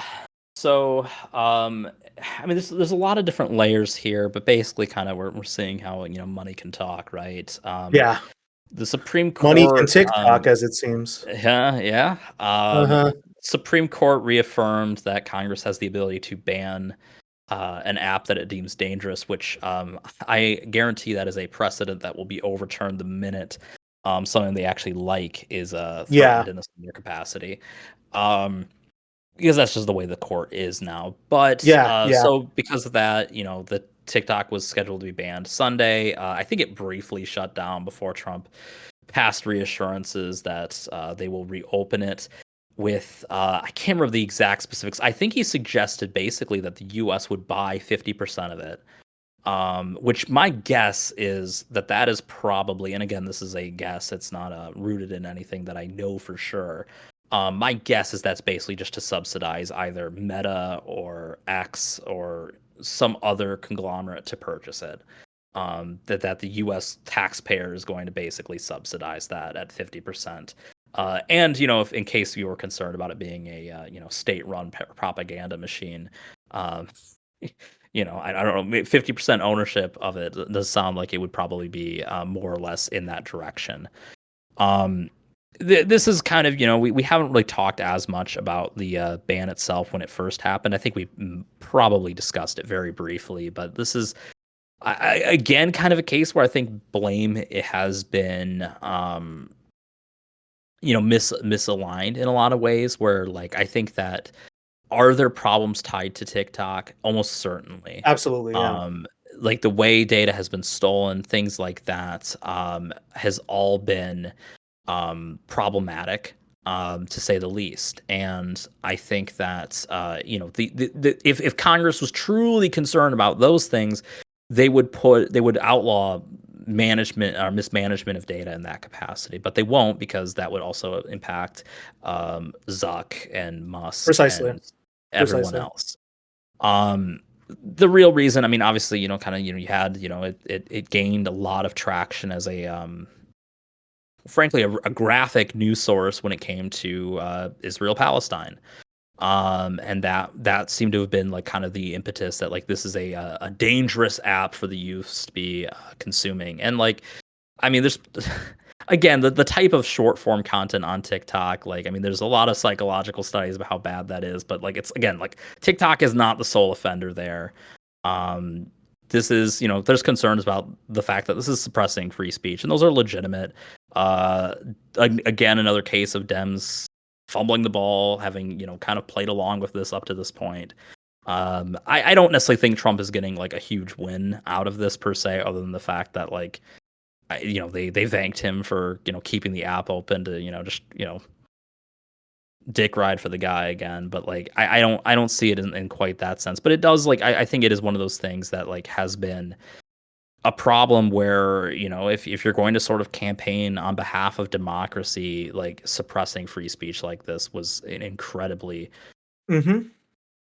stupid, brainless move. I agree there, and I think a lot of hay has been made about, TikTok, China, and to some extent, like people migrating to the new app Red Note. I think a lot of that has been a red herring. Like to be honest, like I think that's miss. Red No, hair. but because if you think about this, like in like the big picture, just starting with the inauguration as like the core concept of today's episode, and then taking it back maybe to the Obama years. If you looked at who was standing or seated at Trump's left, at least from our perspective, so his right in the seating chart, I don't know. You had all the big tech like CEOs invited. You had Tim Cook from Apple, you had Elon Musk, Vivek gets a spot at the table, although I don't know what he fucking does. You had Google Sundar Pichai there. You had a bunch of other people. I mean, Bezos was in attendance, if I'm not mistaken. So you had all the big players in tech invited to the inauguration and actively giving the president standing ovations, of course. So what is this to say? Because we've talked about TikTok, we've talked about social media several times on the podcast at this point. I'd say let's take it even further back. Let's talk about how technology has always been there as a not just a canary in the coal mine, but I would say like one of the case study industries from the turn of the neoliberal revolution onwards, right? And let's look at the Obama years, where there's increasing scrutiny placed on the role of technology, social media, the internet, and tech companies and their roles in monitoring activity, in possible violations of civil rights, all this stuff, Yeah. It should not be fucking understated that if the CEO of TikTok was also invited to the inauguration, it's no longer about, whether or not a social media site is good. What we really need to start investigating and examining critically is how much technology and the owners of technology as a means of production have sided. First, maybe you can talk about siding with the state as an apparatus, but now seeing themselves as tied to, if not undergirding, a certain ideological project. Sure. That part is getting left out of this discussion in the mainstream, maybe by design, maybe by accident, but I'd say just going forward, maybe like, looking at this stunt, take a look at some of the people involved. And then something that also just has come up in this reporting, I don't know if like people have talked about this. Meta's stock immediately jumped when there was the TikTok ban. Yep. Meta's been offering a bunch of competing tools because like within the TikTok, like I don't know if this is part of TikTok's suite of tools, but CapCut is another bit of software people use to edit content for their TikToks or provide like video editing for their short form content. Yeah. Immediately, CapCut is also getting affected, and Meta is offering alternatives to that piece of software. So, looking at like tech as a market, and now looking at tech as like part of an ideological project, may be something we have to take to task in the coming years. We'll see. Yeah, for sure. And I think that it's something that again we're not I mean, I was like thinking like, from like the Obama era, like some of like the tech, like we have obviously AI is like kind of on the rise too with that industry, and like we're seeing very little efforts to really meaningfully address like any concerns tied to it, right? And I was like the only thing I can think of where like here was like this new thing that like tech was doing that became somewhat of a political hot button issue was like drones, right? Yeah. And that was really just because like, hey, like you can use this for espionage of military sites or corporate espionage, right? That seemed to be and I mean, and I guess you could interfere with air traffic, right? There was there was meaningful concerns there, don't get me wrong, but that was really the only area I can think of where that became a major area of like, like government needs to step in and do something. And there's been push about different things on social media when it comes to misinformation and whatnot, and the government has been involved in that in some capacity, but like not in a formal one, right? Like it's just sort of like, hey, we're gonna ask you to like take it down, and you will giddily comply because you're a sycophant, who will do anything for love and attention, apparently, and because we subsidize the rest of your businesses. One of the other things I wanted to say, kind of respect to TikTok specifically, was Yeah. there was a poll from The Economist released yesterday, I think, where in regards to supporting a TikTok ban, it said 44 support and only 22% oppose. And I've seen like a lot of people kind of like make a lot of hay about this, that like there's no way like that many people are for it. And I believe it in part because there was one of my classes that I taught, where it was quite a few students, and like a number of them said TikTok was like their source for news. And Mhm. when this ban was first being considered, I'd asked like, what do you guys think about this? Like none of them gave a shit. They either thought it was a good thing, like no one stood up on behalf of TikTok, right? And like I'm not saying like who among us will stand up for big tech, right? I'm not looking for that, but like there's a certain level that like, and again, that doesn't necessarily make it like a good policy to just ban media platforms, because like, hey, it's a competing marketplace. Obviously, Meta benefits from it because they have, I guess, I don't know, I guess their current catalog has the most similar stuff to it. I don't know. But it's just, I think that's like the thing too, is like we're seeing a stage where, kind of with late stage capitalism as a whole, but especially with tech, where I think that like so much of what they're doing is like not like increasing profits to the extent that they want them to. And they're looking for like any little micro solution that they can find, right? People are using Facebook less and less. It is hard to increase that user profile. We've seen them all kind of enter this AI space, which I don't think has really panned out in the ways that they were hoping for, at least yet. So I think there's a lot of that kind of stuff that's going on, just in that industry as a whole.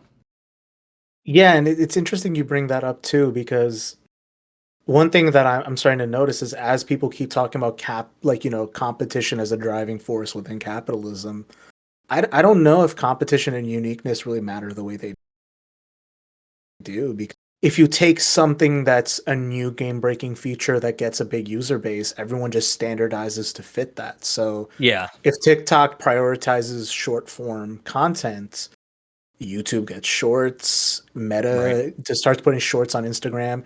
Instagram comes up with stories. Now every other app had stories. Yep. Twitter, when it starts to lose its revenue, other apps immediately crop up to pick up right where it left off. So that's one aspect of tech that's just like getting missed. And I kind of wonder if that plays into people's subconscious thinking on the subject is, well, an alternative will crop up and it'll be fine. Even though like we had this similar freak out about Twitter not too long ago, where it's like, and we've actually seen the consequences of Musk's buyout of Twitter and what it's done to the user base, right? Yeah. Another thought that came to me, kind of it's going to tie maybe all these threads together. Trump was very, it's very interesting that he brings up drill baby drill and oil in the speech, but I can't help but see that paired against the tech industry sitting next to him. And it's time maybe we talk about tech's role in the climate crisis, right? It's almost never thought of as a contributor to worsening trends in climate. But if you go as far back as the Obama years, right, with developments in cloud computing, taken as a standard, as a universal standard for how we carry out computing at this point, the massive energy costs and environmental impact of those energy costs are kind of written off as an externality at best, or just never even considered, to the point that like, if you think about like these massive server farms hosting everyone's data and like these essential services, I mean, we've seen things with like the CrowdStrike fiasco. We've seen things with like, didn't American Airlines have like a cloud disaster recently? And like that was tied to like some of their infrastructure going down. So like cloud computing, like banking at a point was treated as it's still being treated as too big to fail. Mhm. But if you tie that, right, like it's working in lockstep with energy, the energy sector, and I think like there's an invisibilized, externalized relationship it has to climate, to oil that will not be addressed. And I think like as long as tech is viewed as like this hedge case or something that's like in the domain of these experts that we can't touch, or as something practically mundane, really does obscure. It really does carry out the process of greenhouse gaslighting on how people address it and its role in society.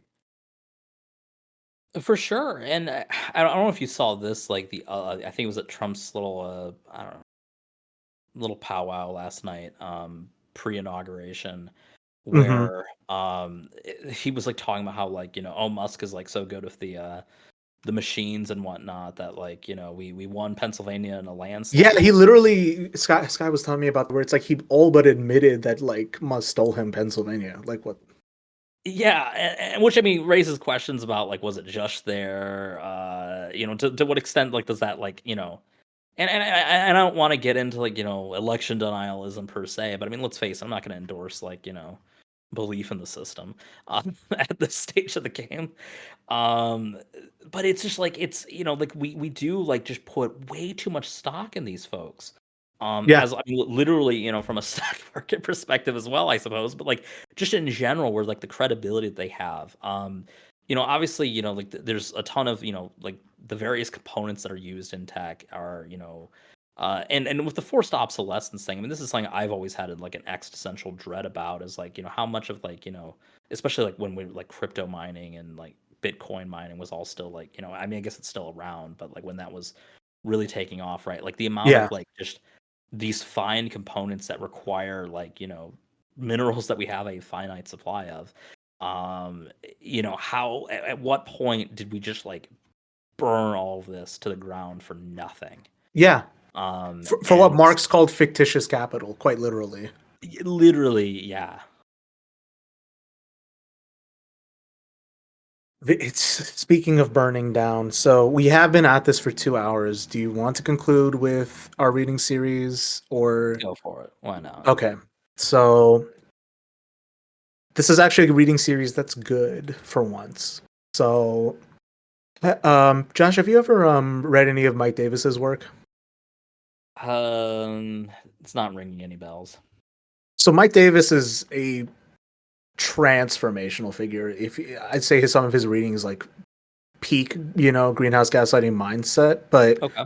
he's a fascinating author. I read his work, Late Victorian Holocaust, last year, Mm. which was surrounding famines during the British colonial period in India, China, and other places, and how it was tied not only to climactic effects of El Nino, but also quite literally British imperial policy and how that affected things around the world. He's a brilliant writer. He ties all these narratives together beautifully, but also he makes you think about these things in ways you wouldn't before. So this is from Verso Books. I will plug this as well in the show notes. So in this excerpt from Mike Davis's classic book Ecology of Fear, originally published in 1998, he explores the tinderbox of the wealthy, quote, Los Angeles frontiers and the massive public resources dedicated to keep it from igniting. Quote, I have this sense of impending doom, fire historian Stephen Payne, 1993. In 1981, in one of his last articles, Los Angeles's, oh my god, best known environmental writer Richard Lillard challenged Frederick Jackson Turner's famous thesis that the American frontier and with it, the frontiersmen disappeared in 1890. As a matter of fact, Lillard asserted, the frontier was alive and well in the Edenic canyons above Malibu and Hollywood. The unique challenge of the wild mountains so near the big city brought out the true grit in the self-selected population of hill dwellers. Quote, the whole hillside and canyon ambiance, almost always fresh and wild smelling, both attracts and holds the kind of individual that Frederick Turner and many a traveler, Tocqueville included, knew in the backwoods districts. The neighborly and self-reliant hill folk, moreover, were tempered to heroic mettle by the implacable constancy of the fire danger. Quote, keeping an outlook for arsonists or children playing with matches, as their forefathers once kept alert for hostile aborigines. At the same time, however, Lillard warned harshly against the creeping threat of the mountain society's nemesis, sloping suburbia. It is not habitation amid wilderness. Mankind has conquered nature instead of adjusting to it. Often the new instant enclaves have a supermarket, a cleaning and dyeing establishment, and a laundromat. The immigrating mini-city populace consists of country club types rather than hillsiders. Although Lillard was writing only a decade and a half ago, bear in mind this was written in 1993, his mountain frontier is now extinct. Country club types have everywhere conquered and now monopolize the picturesque seacoasts and foothills.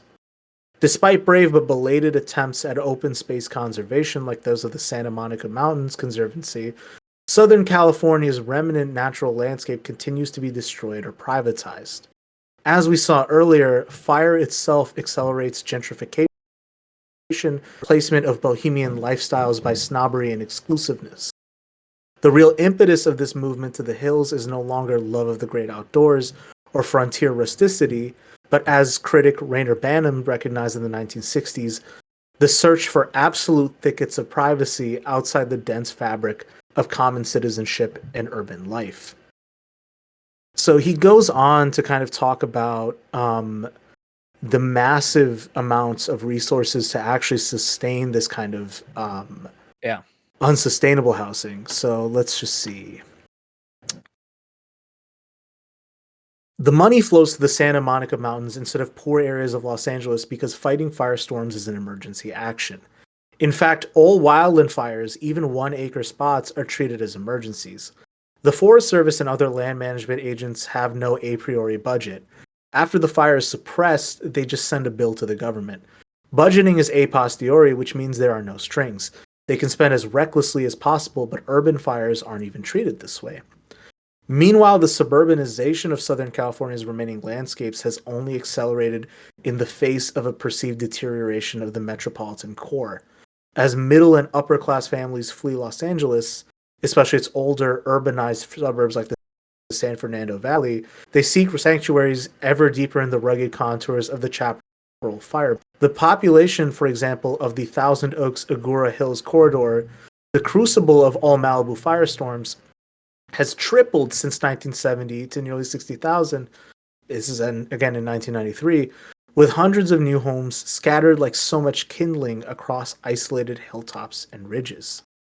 Ignoring every lesson of the recent fires and earthquakes, 2 new mega developments are under construction in the environmentally sensitive, fire-prone Santa Clarita and Leona valleys of northern Los Angeles County. Statewide, some 7 million inhabitants, the whitest and wealthiest segment of the population, now live in the suburban Chaparral border zone where wildfire is king. Excluding national parks and military bases, California suffered an incredible 10,000 wildfires per year during the 1980s. At the same time, suburban firestorms are becoming ever more apocalyptic. The social cost of fire has increased in almost geometric relation to the linear growth of fire belt suburb populations.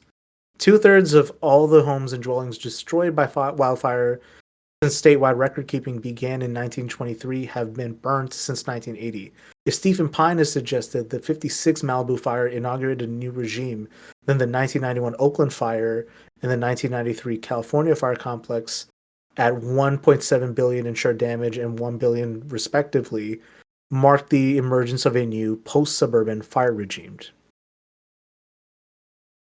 So let's go down further to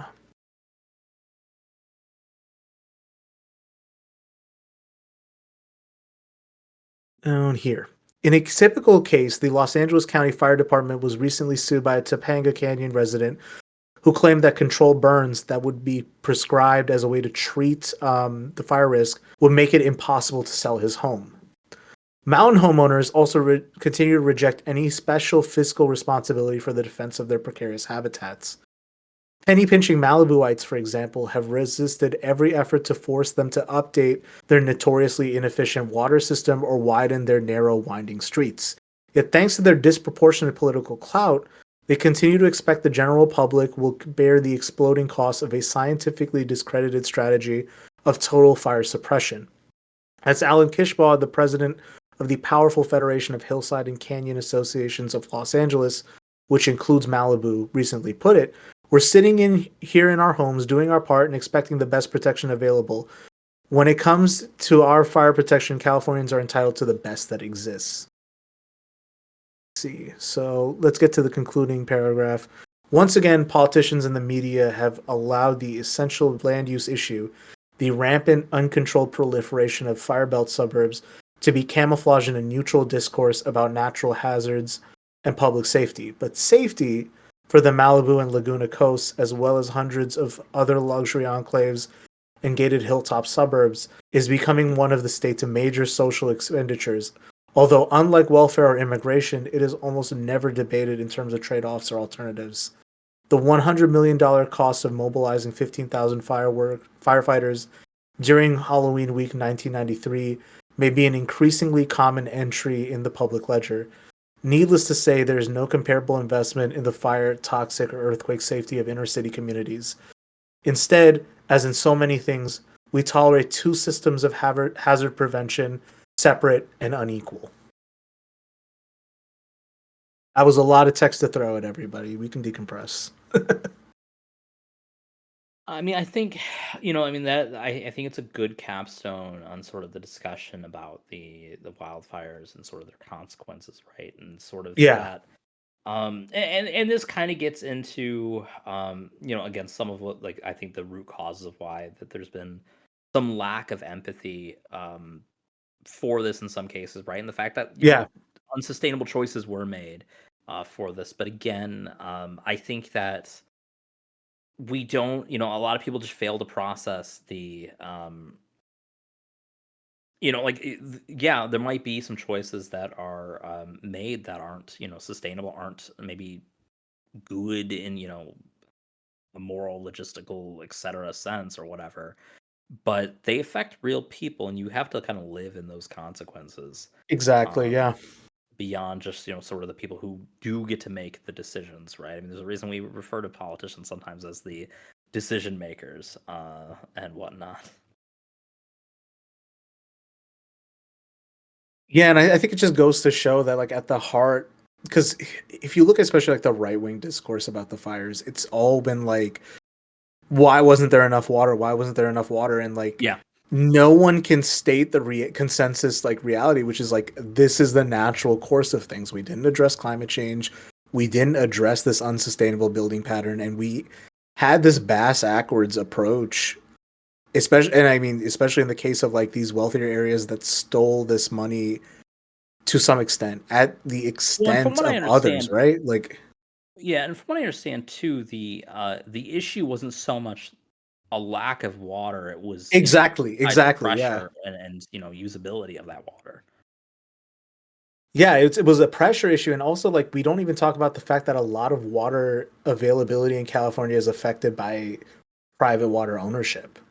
Something that just us this side of the Mississippi don't have as like a kind of legal accident almost. Well, and they have like private fighters there too. Yeah, That was one of the things that was a source of controversy. Was that you had wealthier people who were able to save their homes by hiring a privatized force of firefighters, which is just insane to conceive of over here. Yeah, absolutely. So yeah, that's again one of the reasons why Mike Davis is kind of the GOAT, but it's everything we've been saying the past 4 years, and I think we're just going to have to continue saying this. None of this happened in a vacuum. So stop listening to people who act like it has. Yeah. I don't know why those are the people that have gotten the microphone. I don't know why their ideas and worldview permeate the discourse, but it is if not today, tomorrow, start rejecting that. Stop fucking accepting that framework. You deserve better. Yeah. Okay, so we have been at this for. Let's see, we started. It's been a little over 2 hours now at this point. I think we've thoroughly exhausted the outline at this point. Is there anything else? Okay, that hold on, what's coming up here? Is there anything else that we should discuss, close out, or put a bow on things? Can't think of anything else. I did just see that Elon doing a Nazi salute at an inauguration event, so that's something fun. Yeah. And of course the right is defending it, like, oh well, like they're missing the statement about how like he's doing it with love and I mean, I'm sure the Nazis loved people too. It's just It's so silly. Like you want to point to these like specific. It's what we said earlier. Like you just point to these specific instances. It's like, so you're gonna deny him his humanity in this instance? Like, it's not my business to determine. It's what he did in aggregate. well, and I've seen people like because it was coming up too, like, and this was from the first Trump term, but the whole like they're like, oh, the hoax, quote unquote, about very fine people on both sides, which has been like the ultimate source of gaslighting kind of throughout like this past year, that like, oh, that didn't happen. Like, I'm like, watch that shit live. Yeah. Like, and you're like, oh no, it didn't happen. And like, there was like a fact check on it where it was like, well, he said there was fine people at both sides of the rally, like the white supremacist rally in Charlottesville, and the people protesting against it. But we can't say that he meant white supremacists, because there was presumably maybe someone who was not a white supremacist at the white supremacist rally.